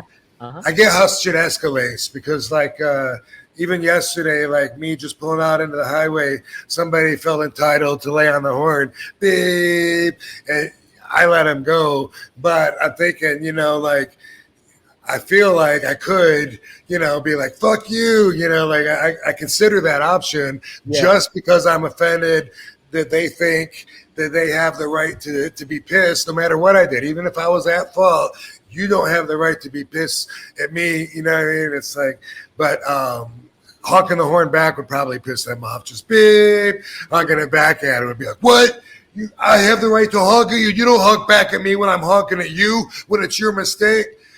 Man, it escalates. People are so fucking angry, and then with anger comes super power. Is that, you know, everyone that's mad thinks like, man, fuck you, I will fuck you up. You ain't gonna do that to me.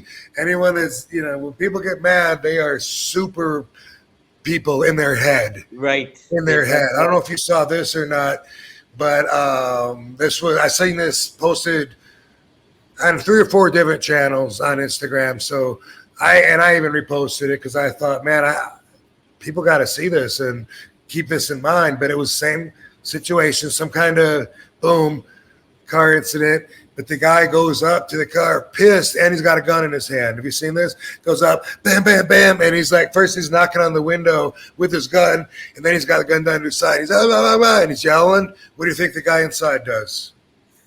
Oh Shoots shit! him. Fucking kills him. Whoa. Guy drops down. What the fuck do you expect? You're not. Don't feel entitled to fucking go up on somebody, even if you don't have a gun. If you got a gun, then of course they're gonna fucking shoot you. If you don't have a gun, they might shoot you anyway. Just you being pissed off. It could be a mom and her kids or whoever. You know what I mean? Like I always think, like, man, at that point, when you let anger take over, you kind of deserve what you get. If you get something that's not very rewarding for the anger. Right. Oh my gosh. Yeah. That's fucking nuts though. I saw so many times I reposted because I was like, people got to know this. They got to keep this in mind, man. There are consequences. And besides, you know, it escalates quick. But sometimes they get out pissed just because, you know, you wouldn't fucking let me over. And they didn't even, you know, I never saw what the person looked like that honked at me yesterday. I didn't make eye contact. I didn't give a fuck. You know what I mean? Right. But like, yeah, whatever. You know, I'm still going to get to the destination safely that I'm getting to, even if you think that, you know, you would have made a different decision. Did you just service or whatever? How dare I have different values than you? Yeah, right. Yeah. We got some other super chats to cover. I want to get to some of Seth's here. He says, sorry, RVD, but you're wrong. Your hairstyle actually is the coolest. Same as mine. If someone pays you to cut it, can I make a counter offer for you not to? Well, yes, but keep in mind, my price has gone way up. Just like I told Ted DiBiase, if he wants me to kiss his foot, my price has gone up considerably. Much more. When I saw a picture of Seth, must have been a profile pic of something. Maybe it was on Twitter. I think he was doing my thumbs actually, but it was a shot from the back. I thought it was me at first. Really? No shit. Yeah, he's got a ponytail and shit, and I was like, "Is that me?" Oh, it's not me. Yeah. It's Seth. You got to let us know too when your album comes out. Let us know when your new album comes out. Following up to Rob, he says, RVD, if you come to wrestle in California, we're down to come play a little higher live for your entrance if you want. We can't even get the rights to play it on YouTube. Oh, that's a good point. Yeah, we got to work on that first. Yeah, I will keep that in mind for sure, dude.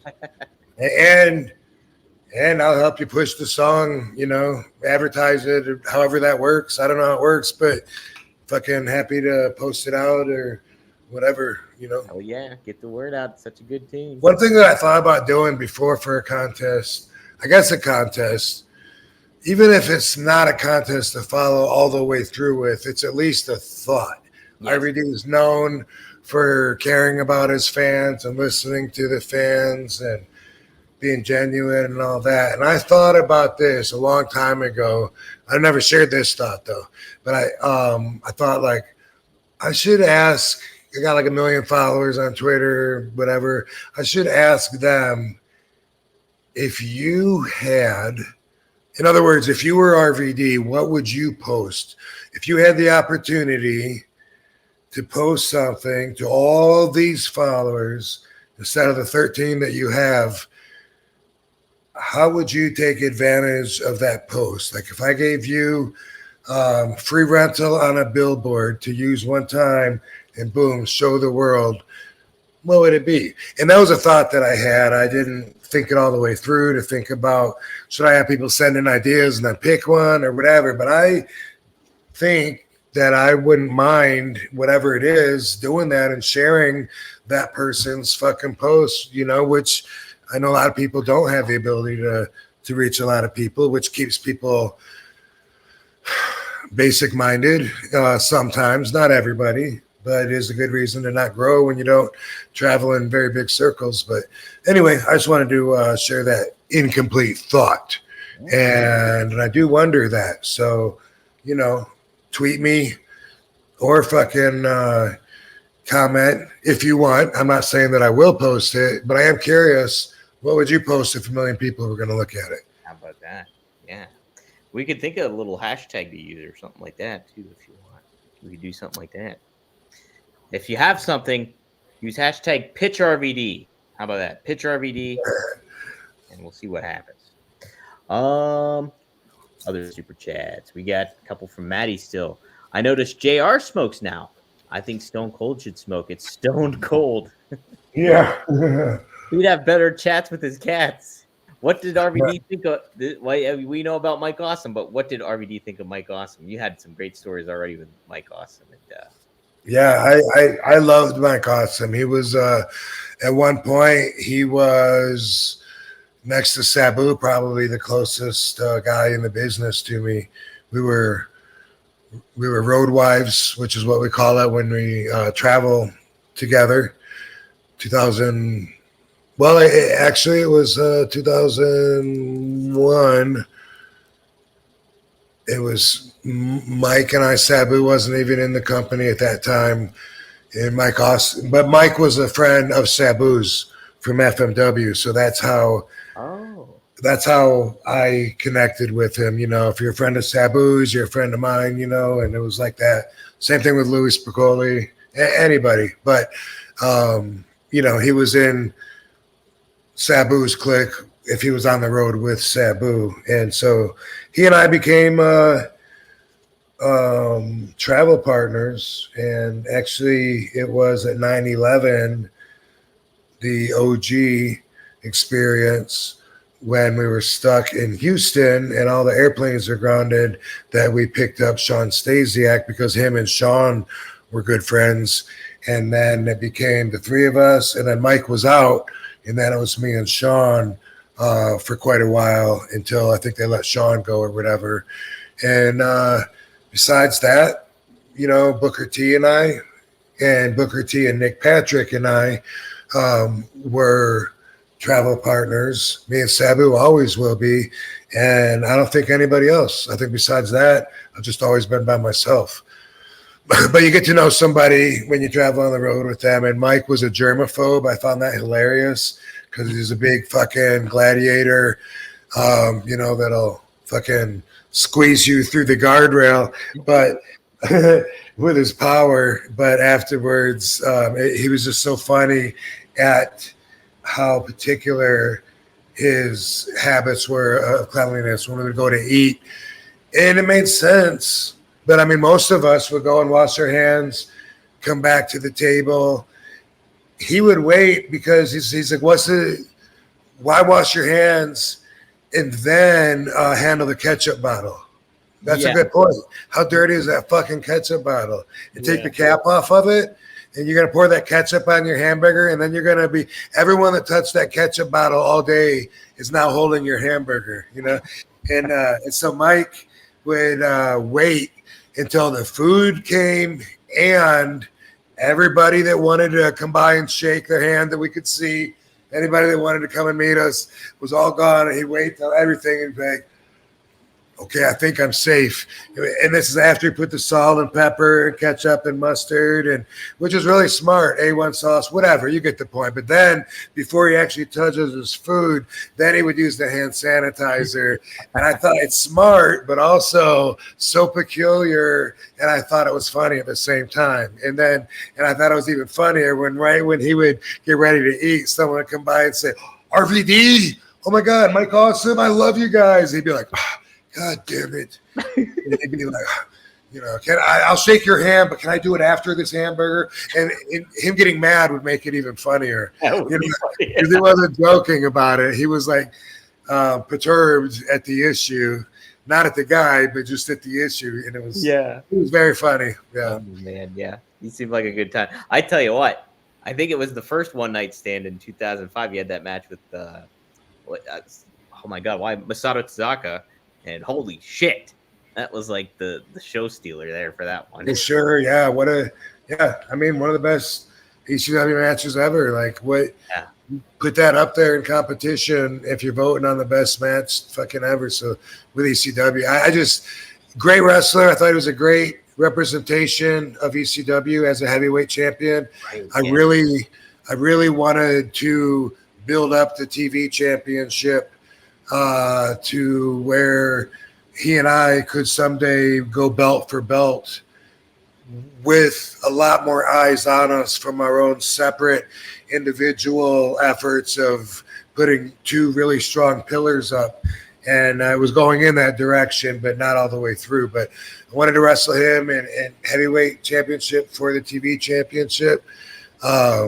I was a big fan of his work. And one thing I got to say about him personally, because if there's any chance that his kids are listening, watching, or anyone that knows his kids is watching, I got to say he loved his fucking kids.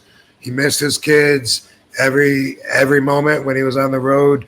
And that's what he looked forward to coming home to, was hugging and smelling his kids.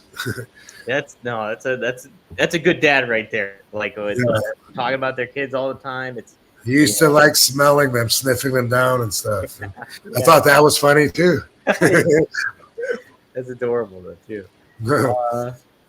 Let's see, Maddie. He says, "Who would you give a joint to? Stone Cold blew past you at the Raw reunion. Love to see Stone Cold. RVD is genuine. The whole fucking show. Who would you give a joint to, Rob? Out of wrestling. Out of everybody. Out of everybody. Stone Cold blew past me. At the Raw reunion. I don't know. Oh, I don't know. Maybe I might have talked to him backstage before. Yeah, maybe that's it. Because he is always cool to me. We have the same birthday. That's right, man. I always enjoy his company as well. He's not a fan of partaking with the cannabis, so he would rather drink a beer while I smoke a joint if we were to spend some time together, which would be awesome. Yeah. So I'm not gonna, but I want to pass it to someone that's not going to waste it. And if we're in the business, who would I pass the joint to? I pass the joint to Booker T. I pass the joint to Sabu. Pass the joint to Little Guido. I would like to pass the joint to Mike Tyson because he is in the industry. You know, he's Tyson Ranch cannabis. He's got gummies that are shaped like an ear with a bite taken out of it. Are you serious? Yeah, it's awesome. But yeah, he's doing really well with it. And I met him at a convention last year. Dennis Rodman actually introduced me to him. But it's always a big deal when he's there. And the way he looked at me like he was a fan. You know, he didn't say, but just, oh man, it's nice to meet you. You know, like I felt that love from him. And so I would like to light up and talk for a few minutes with Mike. Oh, hell yeah. He's a big wrestling fan too. Like I know he grew up with, and he's always been involved in it, you know, part of it. And I have tremendous respect for, you know, what that motherfucker's accomplished. And I'm not just talking about how hard he can hit. Man, when he bit Evander Holyfield's ear, by all means, he should have been banned from boxing legislation for life. Right. Who would think of biting an ear? They couldn't afford to do it. Yeah. They couldn't afford to do it because the money that motherfucker brings in here to Las Vegas so much that they lose by trying to punish him. Yeah. That's some next level shit. Let me put it that way. And so, you know, all they could do was ban him for a certain amount of time, take the losses themselves with it. But they couldn't wait to have him back on. And that's you want to talk about being over, dude. When the local economy is dependent on you doing your thing, you're over. You're fucking over. You're fucking over. Mm-hmm. I just put a clip on my Instagram of him. I don't know who the guy he was boxing. I don't know who it was, but the dude was like swinging like 18 swings. This is prime Mike Tyson too. Mike Tyson is prime. So the guy's like swinging at him 18 different times, and they're making like little sound effects like he's missing him. Not touching him, huh? And not punching him, and Mike's like dodging and miss. And then all of a sudden, boom! Mike cracks him, and he's down. He's out. That's it. Yeah. Really, I was like, dude, that motherfucker is a tough son of a bitch. Yeah, I'll smoke on with Mike someday. Hell yeah. I actually went to a party at his mansion, but he wasn't there. Oh, dang. That's sweet. Anyway. But speaking of Evander Holyfield, apparently, I just read this. I learned this, so this is some synchronicity, right? Synchronicity right here, Rob. Is Evander Holyfield's kid is going to reportedly train with WWE. Like work out there and try his hand at wrestling. Well, good luck to Evander Jr. Good luck. Yeah, pretty neat. All right, let's see. Well, we got some other ones to super chats. Maddie just says, I think Rob will laugh at Sabu's reaction to Joe Hendry. So apparently there's a video of Sabu reacting to Joe Hendry. So we'll have to check that out. Okay, so that's what he was talking about in the comment. Yep. And I'll ask Sabu about him too. Ask it. If we keep saying, what do you think about him? What do you guys think about him? Yeah, I guess you guys like him. Tell us what you guys think. Sounds like you guys like him, unless I'm mistaken. We keep someone to keep an eye out for, that's for sure.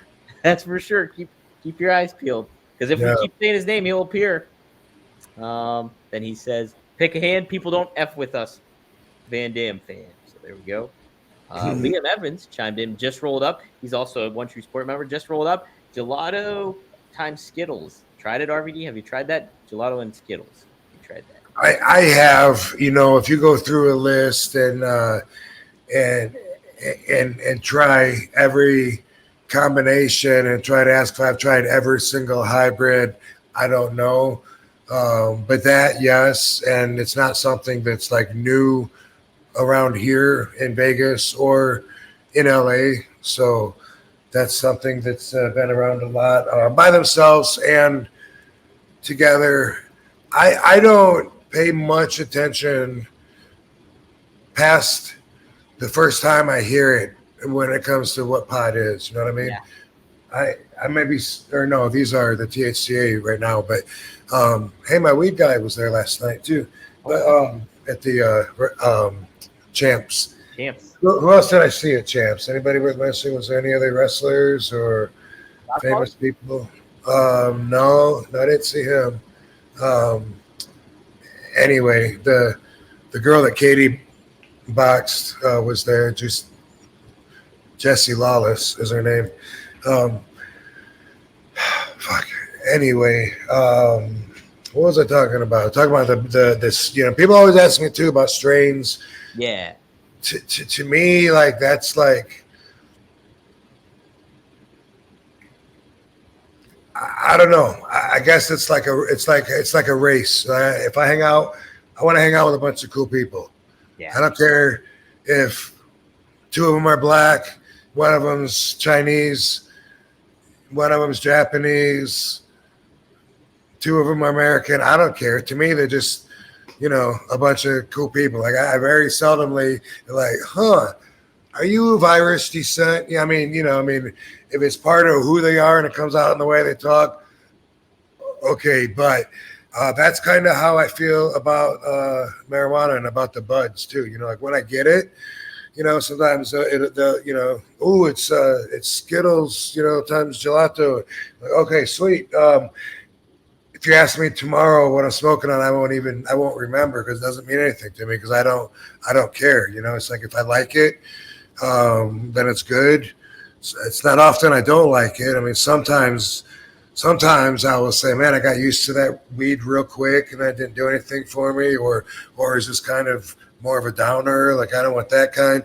And then you kind of want to remember what it is. But just being around the industry so long and being around the flowers so long, I'm just used to people giving whatever names they want to whatever.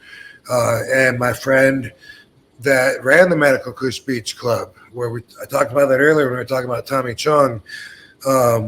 He used to buy weed and then he would rename it as part of his process to make it sound cooler. He would give it wrestling names. Oh, really? So he might buy 4 pounds of strawberry Kush and then he might call it Arabian Face Buster. Nice. Yeah. And like that, he'd buy some here's some banana Kush, times diesel fuel or whatever. And he'd be like, do you like it? And he'd have me approve it. Like we tried different joints and whatever. I was like, wow, I like the smell of that, the taste. It was a really good energetic high, dude. I like this one. It's all right, cool. This one's the Rolling Thunder. And because of that, I've never given a shit what something is called because one, I don't know how true it is anyway, that's really what it is. And because of that, people were always like, why don't you have your own weed? Dude, he used to call shit Rolling Thunder, Van Daminator, Van Terminator, 5-Star Frog Smash, whatever. There's been lots of weeds localized named after me. I've had other people say, bro, I live in Ohio and I grow my own bud and I call it RVD 420. Good for you. It's always been like that. So unless, and now that you can package it, now I feel a little bit more protected. That's why I went ahead and started talking with those guys about starting with the RVD CBD is because if we can package it, then we got some protection. But even then, it's still like only so much, Right.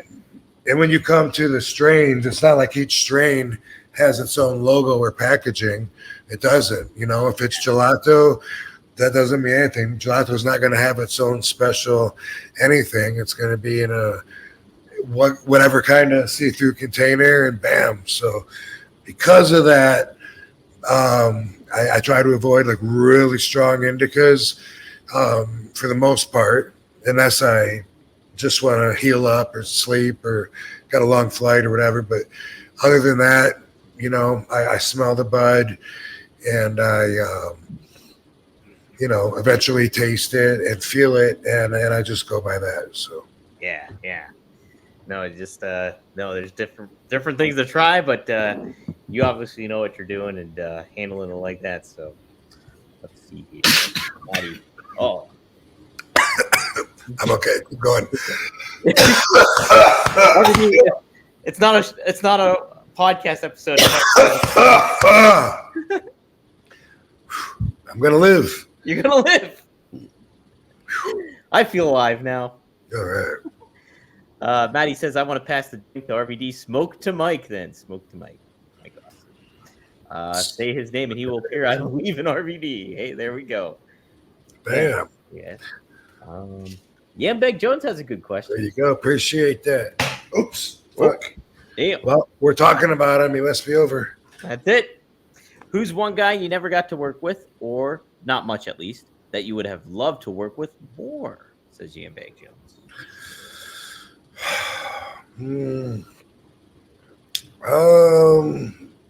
These questions are always really challenging for me. Yeah. Kind of mentioned him already in Mike Awesome because, like, you all said. Well, there you go. Yeah, there you go. Perfect answer. Thank you. I would have.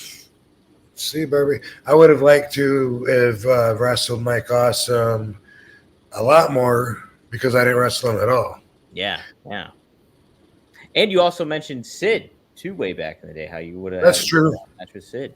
Mm-hmm. That's true, but that was something where the promoter put it together.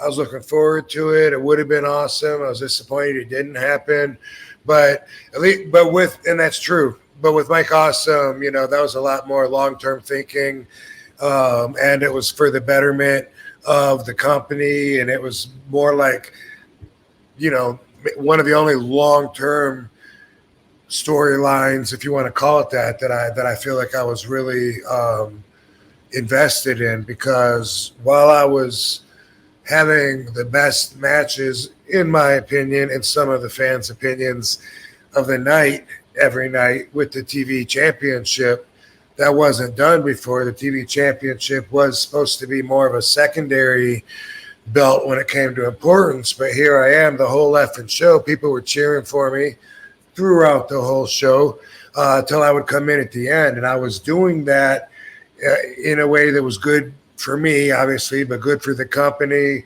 good for the story. And while Mike was an awesome, no pun intended, heavyweight extreme champion, I wanted to put that off as long as we were growing. Wait, not yet, that one of those things, because ECW's crowds were growing, our opportunities were growing with everything, just getting our name out there. So I wanted to make it to a stage where we were at our absolute biggest and then collide. And I'm sure those would have been some of the best matches that I had in ECW, I'm sure, I'm sure. Yeah, 100%. And it was neat too, because you talk about how big of a dude Mike Awesome was. He looked like this champion that would, just this monster that could stop. And then you would contrast with them with your abilities and your different style in the ring. It would have been a hell of a match. And then plus the cachet you were building by holding that TV title and making that your own.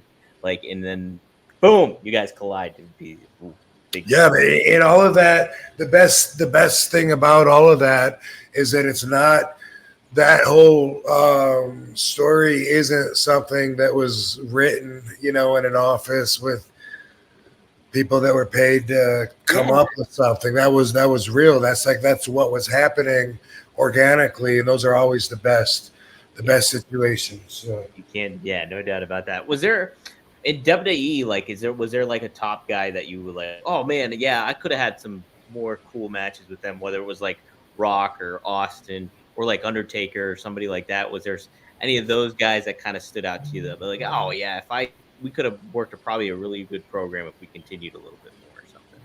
Or do you think you covered all of that?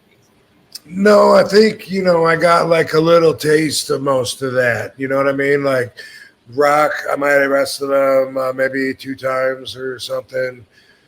And Stone Cold, I guess, just a handful. Same probably with Taker. I feel like I wrestled Taker more than the other 2. And then, but yeah, for the most part, I I don't think about it, but I mean, I what I do think about is it would have been cool to been in a main event storyline that The Office believed was worth putting on main eventing the pay-per-views. Right. And that was something that I got over regardless of them not doing that. Yeah. With me. Or however you see it. Them not doing that with me or me not being up there.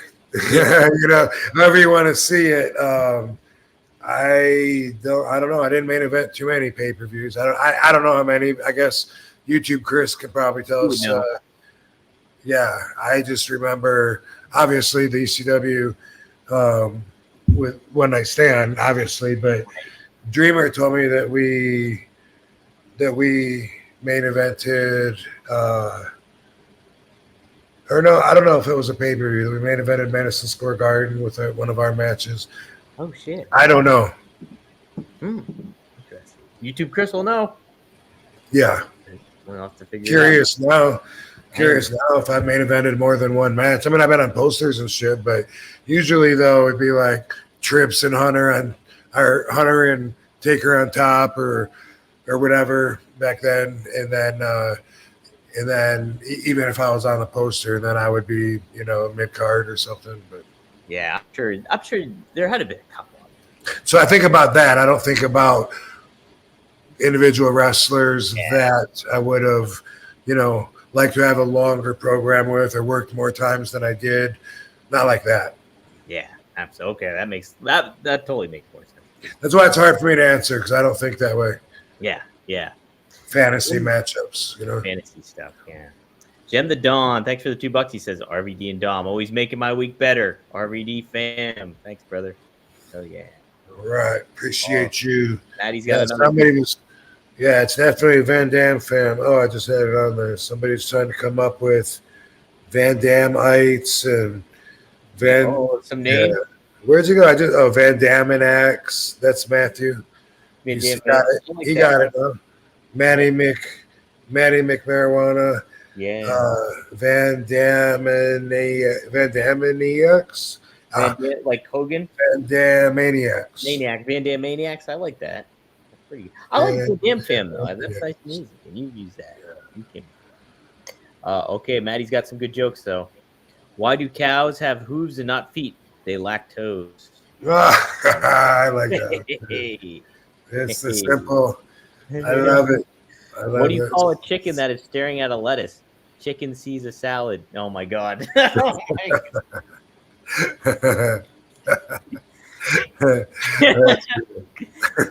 my god. Which bear is the most condescending? A panda. Oh my god. I don't get that one. Like panda, he's condescending you. Like a panda. Gotcha. Okay. Yeah. My least favorite. I get it, but it's my least favorite of them. I like the rest of them. Yeah. I think Caesar salad's probably my favorite. Yeah, that's funny. That's a good one. Yeah. Thanks for the jokes, dude. Oh, here's a good one. Matt. I got to do stand up tomorrow night, by the way. Yo, okay. Yeah. I haven't even thought about it. I'm not even going to think about it until tomorrow. Are you going to write out a set or are you going to? Yeah. Yeah. Yeah, but that's it, I haven't even thought about it. I don't even know what we're doing, but it's a roast, so it's going to be a little different. It's Roastamania. The posters on the posters at robvandam.com. But I don't really know what to expect, but yeah, I'll write some material and have it handy. It's been a while since I've been up on stage. Hopefully, just like always, I'll feel sparked and creative and want to do more after this because I just haven't been thinking in the creative mood in a long time, and that's only when I do it, So I do it when I feel like it. You do. I'm RVD, and that's the way it works with everything. So, but that's tomorrow. So, just like with everything, I'll wait to the last minute. So I almost got to panic, and then I'll fucking get out a pen and paper and put some shit together. And it's at the. Well, the people aren't going to see this, but it's they are watching it now. Yeah. All right, how many people do we have, by the way? Because you usually say like we got We got Twitter. quite a bit. We got 2,335 and counting. So 2,000. That So is quite a bit. yep, a lot on Twitter. On your Twitter, we're watching. But anyway, it's at the old Hooters. I've done stand up there before, but it's now called Oyo's, I believe. Oh yes, I'm looking. So I guess, Ojos, Ojos, Onos. No, I think it's Oyo. the Great Comedian Bash. It's called the Great Comedian Bash. Saturday, July 27th at 9 p.m. I think you can get in. It says maybe $10. I think is the tickets. Is that right? I don't know if I'm reading it right. When I click on it, it goes to Montreal Comic Con though, so the link doesn't work. Oh, are you serious? Yeah, it goes to Montreal Comic Con Huh. for next year. So, yeah, Google Great Comedian Bash and type in RVD. Maybe that'll pop it up for you. I'll probably do that right now. Great Comedian Bash. So Maddie asked a good question. He asked, "What RVD match would who would I like you to see in an RVD match, or who would I like to compete with?" I got to think about that. Question for you. That's a good question. A Oh, lot you of know, you've already done you that. know where we get our ratings. Well, if we're making it up, if it's like fantasy booking, I would say I would love, because I grew up a Scott Hall fan. I'd like to see you fight Scott Hall. I think that'd be a fun one. Scott Hall? Yeah. I think that'd be And you know what? I'm trying to think, and I haven't worked with him, but there was something that me and Jeff did at TNA when Scott and Kev were in a cage. And I don't know, I feel like maybe they already had their match, and maybe we ran in and they left some baby faces down, something like that. I don't know. Yeah, I wonder if fucking YouTube Chris knows that. I don't know if it was on TV, but it was early when I first got there, so 2010, and at the studio for sure. And NWO was there, whatever they called themselves. And the band, they were called the Band in TNA. Yeah, like I never worked with Scott, but I remember being in the cage with him. Maybe I even took one move from him. I kind of feel like he might have, I don't know, if he might have given me a move or I might have given him a move. Like maybe there was a little interaction, but they must have left. Maybe me and Jeff were going to work with them and they left. I don't know. Yeah. See, that would be my dream match then, you versus Scott. I think you got to be a fun one. Because they're bigger size, but you got different style, and I think you complement one another really well. When he wrestled X-Pac as 1-2-3 Kid, at that time, I remember just like the rest of the universe thinking like 1-2-3 Kid was just like a kid, and he looked like way too small to be a wrestler, right? And that was the whole gimmick, was like, no way, and no way he can beat the big guy. It's the easy storyline of the fucking giant. And but he did a moonsault, a sloppy ass moonsault, like almost a half crossbody, half moonsault. But it blew our minds at the time. We'd never seen that before, and it was so impactful that Scott caught him and he stayed down for the 3 count. 1-2-3 Kid had the victory.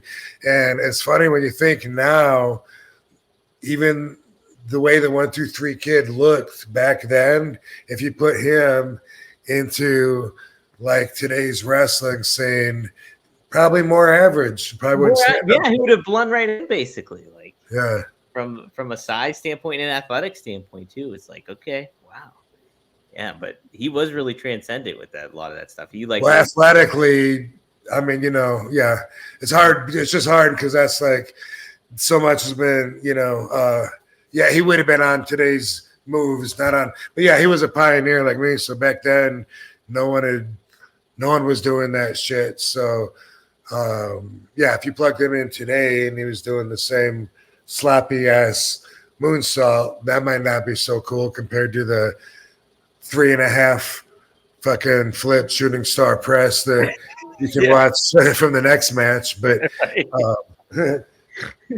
but we all would have pushed the envelope from where we were at today. That's Mm-hmm. what it's about. Yeah. 100%.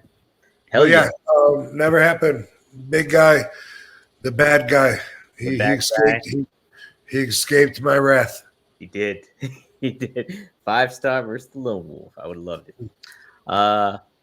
Instagram, a wrestling historian. Thanks for the $2. What's your favorite kung fu movie?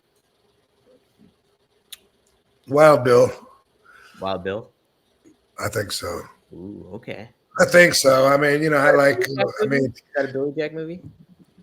is that a Billy Jack movie? No, it's what's her face from Pulp Fiction? Oh, Kill Bill. Kill Bill. Yeah, sorry. That's okay. Yeah, Kill Bill with Uma Thurman. I guess because I thought of the actor from Kung Fu, the series, is in Kill Bill.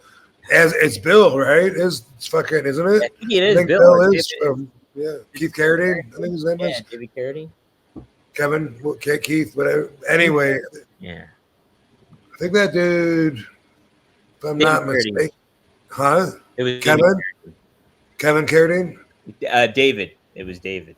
It was David Carradine. Tell me this: did he die from strangling himself while he was jerking off? Yes, I believe so. Let me make sure that was him. Asphyxiation. Auto asphyxiation. Yeah, that. Yes. Okay.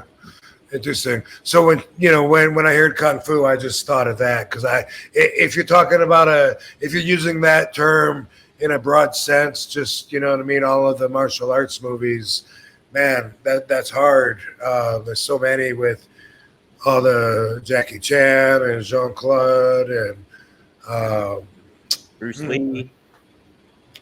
Of course. Yeah, but if you consider those Kung Fu movies, just any martial arts movies, I don't know. I think I'm going to just stay with Bloodsport because that impacted me a lot, and haven't had a movie impact me as much later in life, just because movies don't impact me as much later on. But so that will always stand out in that way, you know? Yeah. That's how it is. That's how it is. That's how I like. If I'm like, and I do that for people, I impacted their lives when dude, I grew up watching you, man. You were the shit. And so like, I'll always be that for them, even if they haven't seen me in 20 or 30 years. And even if wrestlers don't, make them real excited anymore like they did when they were in high school, I'll still always be theirs. Just like Bloodsport, I guess, is probably my favorite Kung Fu movie. Hey, nice. I need to watch Bloodsport. I don't know. Mortal Kombat wouldn't count as a Kung Fu movie, but that's pretty awesome. Yeah, I love that. Yeah, that's those. I loved watching all those action movies, and they were obviously a big part of filling my head with imagination. Yeah, right. Oh man, can't beat this stuff. When Tony Jaa came along, he was so cool because not only did he do his own stunts, but also his stunts were amazing. If you haven't seen Tony Jaa, you could look him up on YouTube. And before Tony Jaa, how do you spell his last name, Rob? J-A. Oh, just J-A? Oh, there he is. The dude who do stage acts where he does stuff that you would see in the movies that you could easily fake, but he does that shit for real. Like he can jump on a gang of 5 people and run on their heads, and then jump and flip off the last guy. And well, if you see, he does. If you YouTube him, he does like amazing shit. So he came at a time just a little after the action movies were like really peaking, and otherwise he would have blown up so much because like he was doing moves we hadn't seen before. I remember doing it, running like jumping knee to somebody's face, bam, and like whoa, like because I watched them all as a kid, and Steven Seagal and Jeff Speakman, and they all had these different arts, and they were all going to be the next big action star. And Tony Jaa definitely, like, he's the real deal. So if you look him up, he does shit that you can tell there's no cables, there's no digital effects. You're watching him on stage with these people doing shit that you see in cartoons. Damn. Yeah, he's in the On Box series. Yes. Yeah, he's also in the Expendables. He's in several of these. I'm looking right now. I'll have to definitely check him out because it's been a while since I've watched a good kung fu movie. I'll definitely check it out. Ken Terminator DQ, thanks for the $5. Rob, is Nick Nemeth joining you in your next stand-up show? No, I just looked at the poster. He's not going to be there. But he says, plus Dom and Rob, do you guys think the former Dolph Ziggler would be a dream match with RVD? Would that be a good match for you and Nick Nemeth? Did you face him before? Well, first off, I got what comes to mind is I don't have bad matches. You know what I mean? So I doubt it's going to be the first bad match I've had in 35 years or whatever. But also Dolph is really good, and I've wrestled with him. I don't know if we've had singles match or not. Mm-hmm. I don't know, but when I was in WWE, he was still like up and coming, and hadn't reached his stardom yet. But I remember when I did the comeback, not the one in Pennsylvania, but I remember being in it was either a Money in the Bank match or some kind of ladder match where he was involved and Shield was involved. Okay, yeah. And probably Sheamus, but not for sure. And I just remember that might be the only time I've been in the ring with him, maybe. Wow. You guys would be really great together. But yeah, he did comedy at the Nerd Bar a few weeks ago, but I didn't make it. I haven't seen him, but I like him. I do want to see what he does on stage. If he does comedy, then like me, our material is different than the other guys that just tell wrestling stories. Right, exactly. Yeah, so which I expect but I don't know. Maybe he does both. Who knows? I don't. But he's not on the poster, so unless he's doing a surprise run-in, I don't expect to see him. And that's tomorrow night. I'm gonna wait till tomorrow and start stressing about that. But I'm not gonna stress. I probably will stress at 7:30 when I remember and haven't thought about it all day. But that's how I roll. How you roll?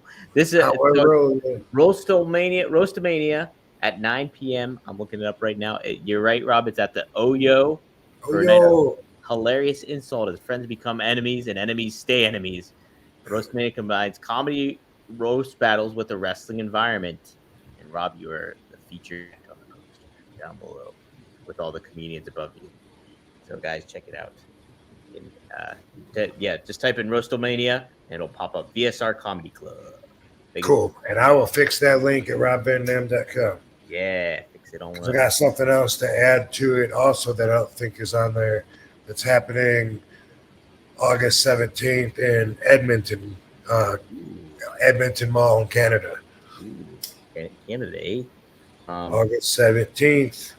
Jeff Meacham, Network. Hey, man, I met you before I know that. I met you at Arcade. Just saying hello, brother. Vegas fully melted yet? Is Vegas fully melted yet? How is the temperature over there, Rob? Oh, hey, what up, Jeff? Appreciate you. It's how far past hot can you go? I don't know. You reach a certain limit. It's all pretty hot then.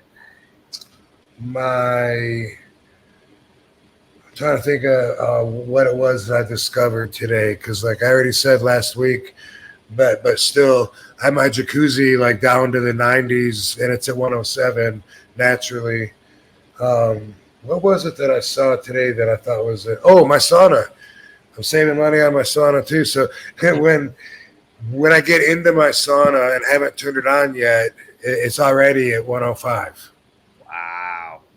And I was thinking like Katie and Dee go to this aerobic kind of workout in a sauna. Is it like hot yoga or something? Huh? Like a hot yoga thing or something like that? Hot yoga, yeah.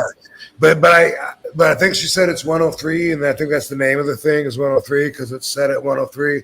And I'm just wondering, so like, is it cooler when you go in there? And she says no, but I don't get it. You know what I mean? Like it must, like maybe it feels. She says maybe there's steam or something that makes it feel, or because everyone is closed in and maybe the bodies make it hotter during the thing. Yeah. Anyway, there's some question mark as to why the 103 hot yoga doesn't feel. Because when I walk to my sauna, the 115 degrees feels very, very warm, right? Right. But I work out in my sauna, and then afterwards, when I come out, it feels, when I come out of the 140 degree weather temperature that I was working out in, that 115 actually feels a little chilly. It's kind of just, wow, it's nippy. Yeah. So I don't know how that works with the yoga, but to the guy that was talking about bong lung on Twitter, everyone is prone to react differently to different environmental stimuli. That's obvious, but for most people with normal lungs, they don't have to worry about this bong lung condition. And I was just thinking, can you get that from smoking doobies or just bong? Because I smoke, I think by most people's standards, probably consider me a heavy smoker when I'm home and or when I'm able to and have it, I'm usually smoking it. But the reason that I'm gasping for air is because I'm doing cardio in my sauna at 140 degrees, and it's a little hot box, and it's hard to breathe in there. If you're having troubles breathing and you're gasping for air because you're sitting on your couch and you want to blame it on the weed, then I will continue to differ from you, my friend. I think it's your lifestyle. Probably has a little bit to do with it, and I don't suggest that cannabis usage is for everybody, but I do suggest when it comes to claims on the effects of it, we can go to science. It's been around for quite a while, so there are people like RVD who had my lungs x-rayed. Mm-hmm. Can't discount that just because your pipe has resin in it. You're right. So anyway, I just want to mention that. I don't want to make this out into a whole RVDology because maybe I will talk a little. I'll go into that, but I'll wait till we're done. But it's getting to be a long show, so we got a couple more super chats. Yeah, plow through a couple of these. Yambag Jones, who was the best wheelman you ever rode with?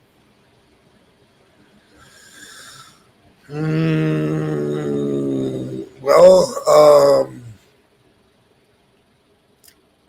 I mean, you probably want to hear about the boys, and there's guys, like Sabu is always a horrible driver, and he would drive this huge Winnebago through tight little streets in Queens, New York, hitting cars like bumper cars along the way, and it was always scary, always a scary situation.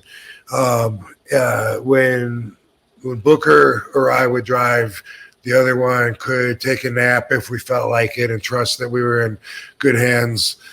Although I did get lost once and go the wrong way after an exit. Booker loves telling that story. But what comes to mind, though, really is Big Show's driver, because Big Show had a deal, and now a lot of the guys do. Back then, it wasn't so common. There was 2 or 3 maybe that had their own bus. Yeah. And Big Show would rent a bus, and he had a driver. And if it was so many miles, which I don't know, let's say 300 miles from point A to point B, then the driver would probably take him there. Otherwise, if it was much further, Big Show would fly, and the driver would drive there and meet him. And then in the towns where it was convenient, he would just stay in the bus. And I I hung out with Big Show for a few weeks, and I remember experiencing that. And it wasn't real comfortable. It was just it was comfortable because I'm in a bed and but just waking up and knowing that, you know, we're going 60, 70 miles an hour down the highway and I'm not stationary like in the hotel room would still freak me out. Yeah. But you know, you had to be able to count on that driver, which we did. Yeah. He was a good wheelman. And you know, he would take wherever home was, he would get to Town A, I guess, and then meet Big Show there, and then take him on the loop. And like I said, if it was too far, it was better to fly. Big Show would do that, but the guy in between, Big Show would go home. I don't know what the guy did. I guess he took the bus home, probably wherever that was. I don't know. Or if it was easier, he probably took the bus to where the next show was going to be in 3 or 4 days and then flew home himself. I don't know, but we were traveling so much, it would have been better to do something like that. Yeah, definitely. Yeah, no, a lot of those guys driving those big buses and stuff like that, they know what the hell they're doing. So, Maddie has a good joke again. What do you get from a pampered cow? Spoiled milk. Nice. I like it. I like all these farm jokes. Yeah, keep bringing them, Maddie. We're gonna find our mushrooms as long as we're out here on the farm. Bring him on next week too, Maddie. Gambag Jones for $5. Something about seeing Rob versus a prime Yokozuna sounds fun as hell. He was great for his size, and you could have made him look like $1 million. That would have been. That definitely would have been cool. That would have been. Yeah, for sure. I only saw him one time, and that was.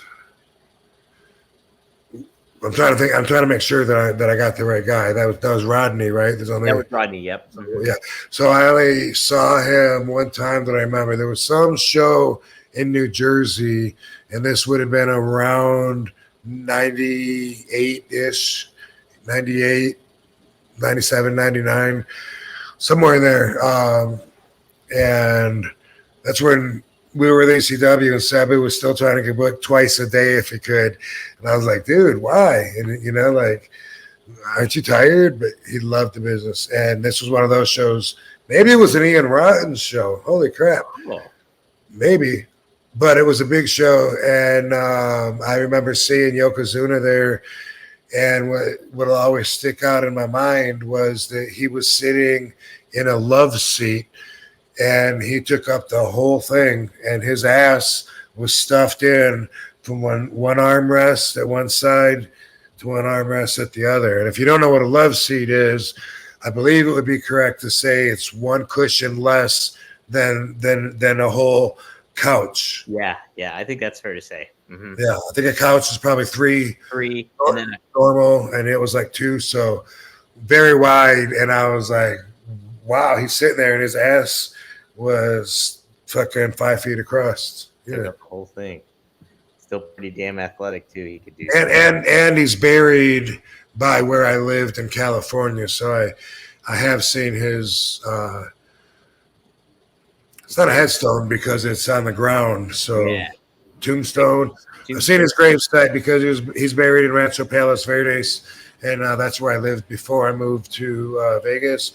That's where Louis Spicoli ended up getting buried at. And, you know, besides that, you know, it would have been great to get in the ring and wrestle him for sure. What do you think that would have been too? Yeah. Yeah, I did wrestle. No, I did a run-in on Tonga Kid, and I broke his nose with a that's right. big sidekick. Yeah. Yeah. Well, that would have been a good one, though. You and Yokozuna. Cool. Well, that's a good episode, bro. Man, hefty episode too. Just hit 2,500 too on here. So, boom. For tuning in. Hell yeah. Rob, did you want to do a little RVDology, or how you feel about it? I'll try to wrap it up real quick with, you know,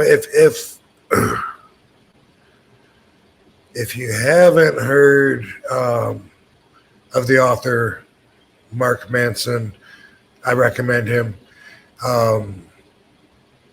Often when people ask me about spiritual books that might help them, I mention the same books.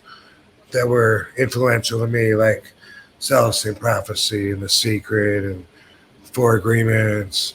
But one book that is definitely worth checking out, and you can even get the audio version, even on YouTube for free. It's something that I can relate to a lot. It's not something necessarily that isn't something that it's something that I already um, came into contact with at a stage where I feel like, man, I could have wrote that book. I agree with them on so much. And it's called The Subtle Art of Not Giving a Fuck. A lot of people have heard of this. If you haven't, now you have. And it's a great book. And it goes over some important facts that you should keep in mind. Like, you got to really look at and decide when you're really going to give a fuck. You only have so many fucks to give. You can't give a fuck about everything, or else it doesn't. Your whole opinion on things and your interest in things, the whole value of everything doesn't mean anything if you're over excited about everything. It brings everything. It doesn't mean anything. So there's certain things that it's so easy to look at and say, is that worth giving a fuck about? No. I mentioned the guy honked his horn at me when I was driving the other day. And it would have been so easy to be like, what? Fuck you. I don't care what I did. You don't got a right to motherfucker me like I know you're doing. I mean, so much easier and better to just not give a fuck. And just smile and be like, yeah, whatever. I didn't even look at him. It's something that I goes very, very consistently with my passivism, and so a lot of times, like if you watch my documentary, either the one on Peacock or maybe even the one on A&E. The one on Peacock, maybe a little more. I feel like my story that was told, like people ask, what's your legacy going to be? I feel like a lot of the higher ups or basic thinkers that aren't people that just aren't me, because I'm one of a kind, mistake my passivism for not giving a fuck. And in reality, a lot of it's right. I don't give a fuck about a lot of stuff. I told you I didn't give a fuck about my hair. You know what I mean?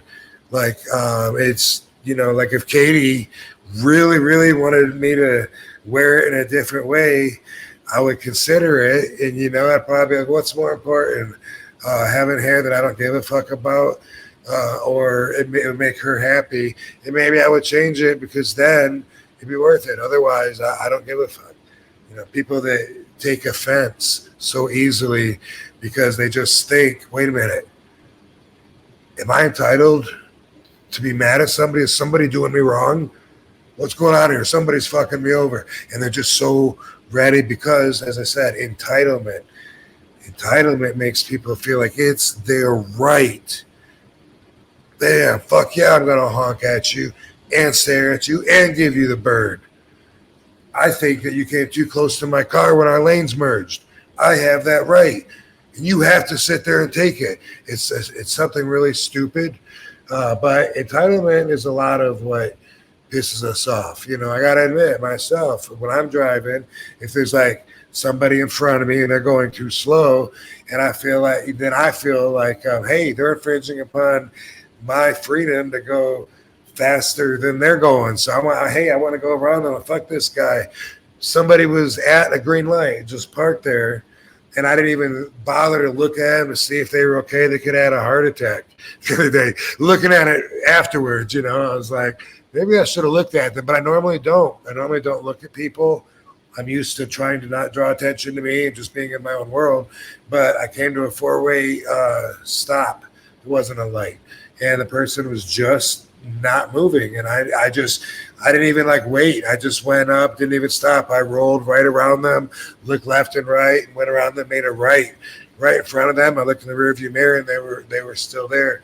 I didn't give a fuck. You know what I mean? But I was like, I definitely felt entitled to be able to do that. It's my Fourth Amendment, the right of free passage. What are you doing? You know, if you're parked there, don't be mad at me for going around you. That's all I know.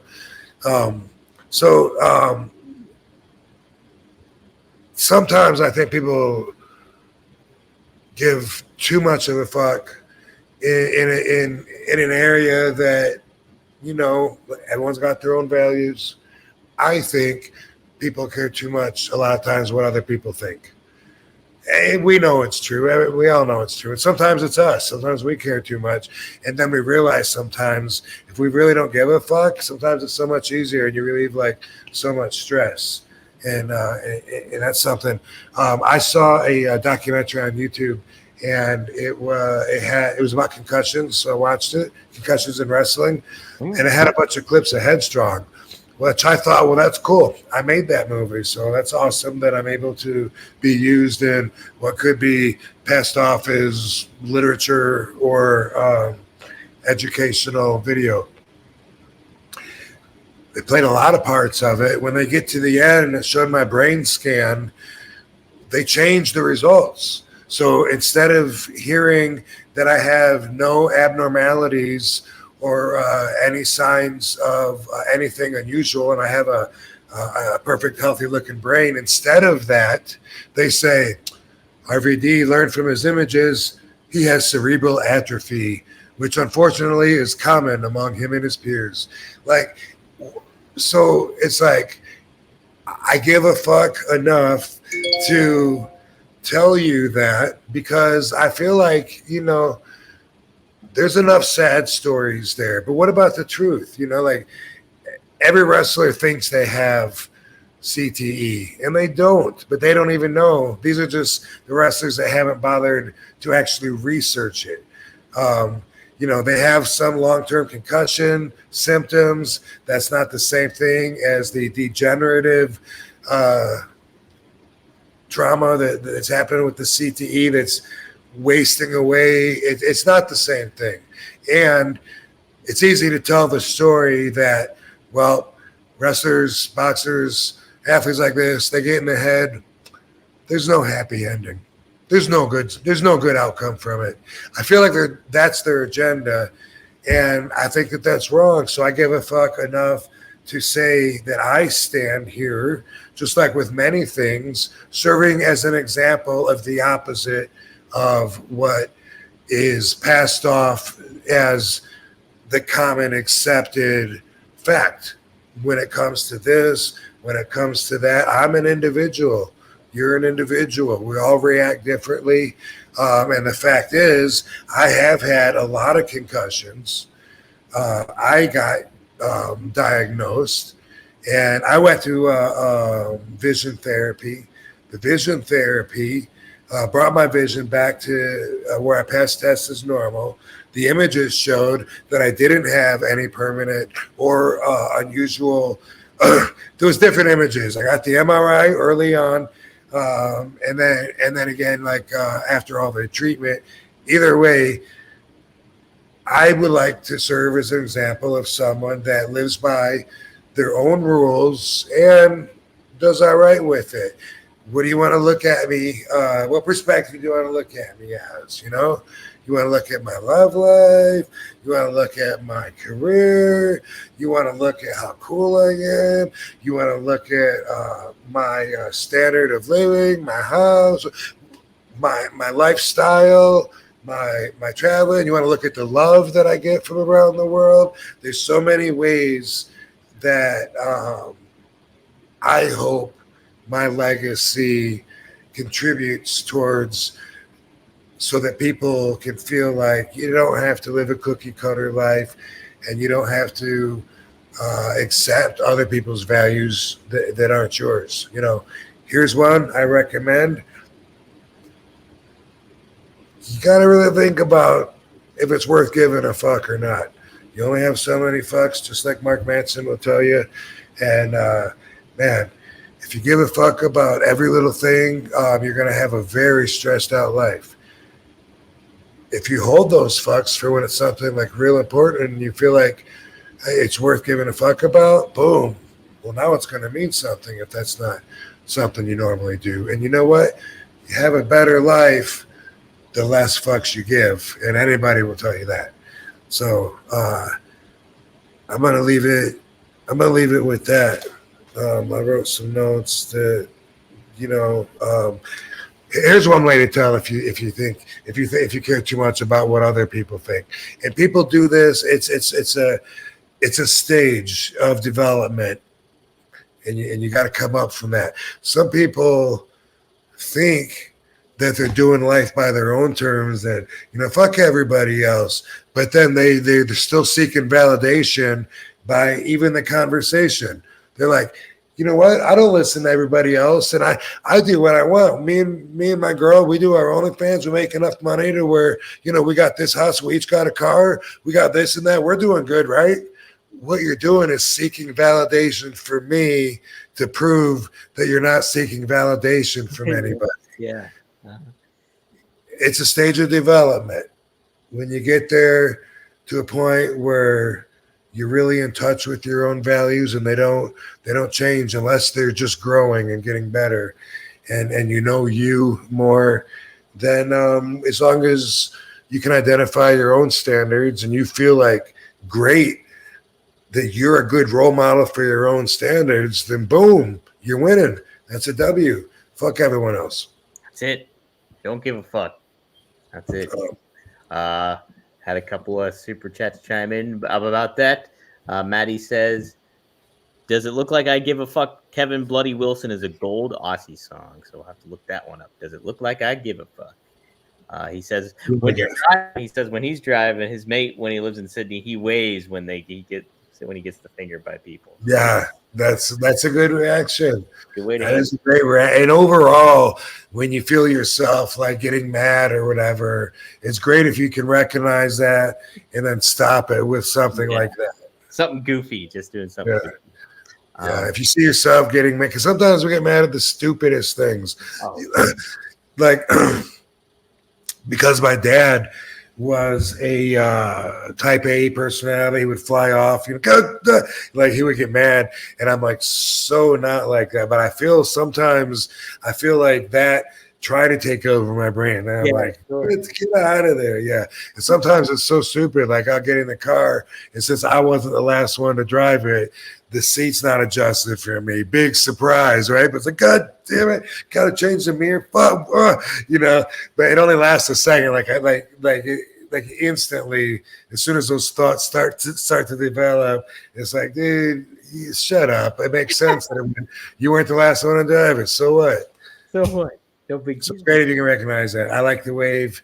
I saw somebody on a video somewhere where like somebody was like, "Hey, because what are you doing, man? You cut me off. I was trying to get over." And he said, "Oh yeah, well, I don't like you. You're a smelly bad person, and you're not invited to my birthday party." And he just tried to make him like laugh, and I was like, "I appreciate the effort." You got it down. Yeah. Steve Soleil chimed in too with I would love to have RVD versus young Scott Steiner, two Michigan guys. Any Scott Steiner story. Yeah. True. Yeah, I would like that too. That would be a good one. Yeah. Much respect for the fellow Michigander. Him and his brother have always been super cool to me. Pretty easy dudes, it seems like now at least. But I have wrestled Scott Steiner quite a lot, in TNA, in WWE. So, that has, in case you're unaware, like we have had quite a few matches. Yeah. And even Indy, I remember I wrestled him at the ballpark.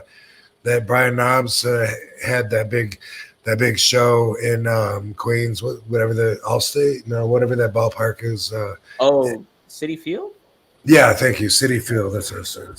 I wrestled Scott Steiner at that. And there was a run-in from Goldberg. Oh, I remember seeing clips of that then. Yeah. That's right. Who ran in to save me? Must have been a baby face to come in and save me. Or no, Goldberg was I don't know what happened. Ask YouTube, Chris.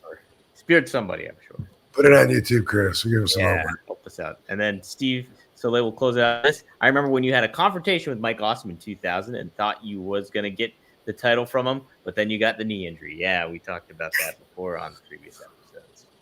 But I don't remember the confrontation, though. Yeah, I don't remember the confrontation either, but I do remember, like, hey, you building up to that, and then the injury happened. And then Mike left for WCW, I think it was at that point.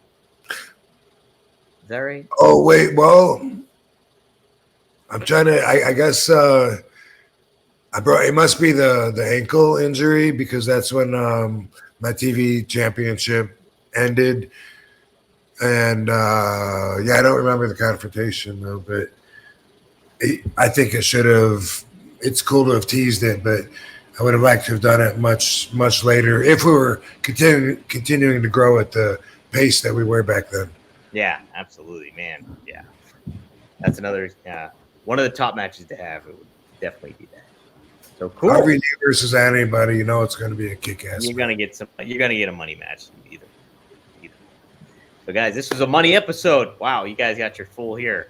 Went 2.5 hours. We have over 250 or 2,500 tuned in. So thanks for everybody tuning in.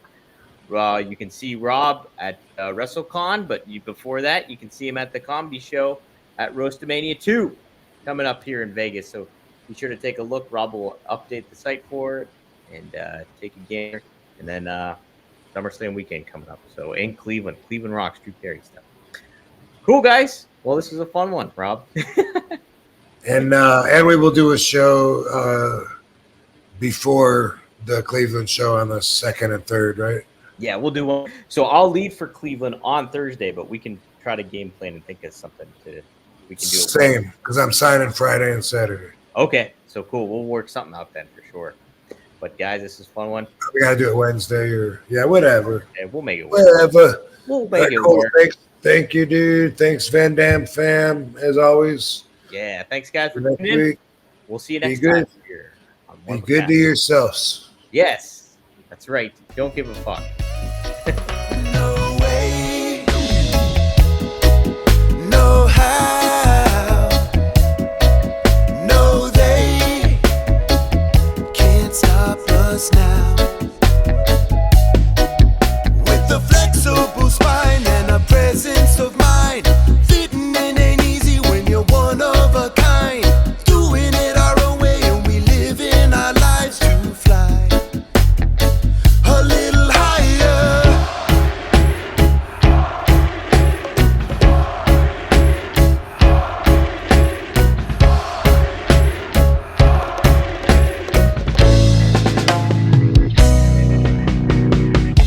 A higher elevation comes with time. To free up a man, got to free up his mind.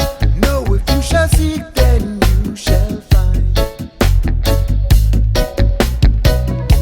You want a revolution, but you need a revelation.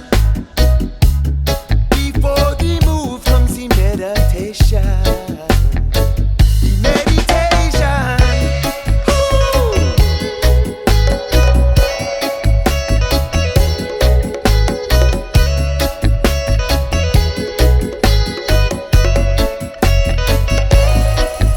No way,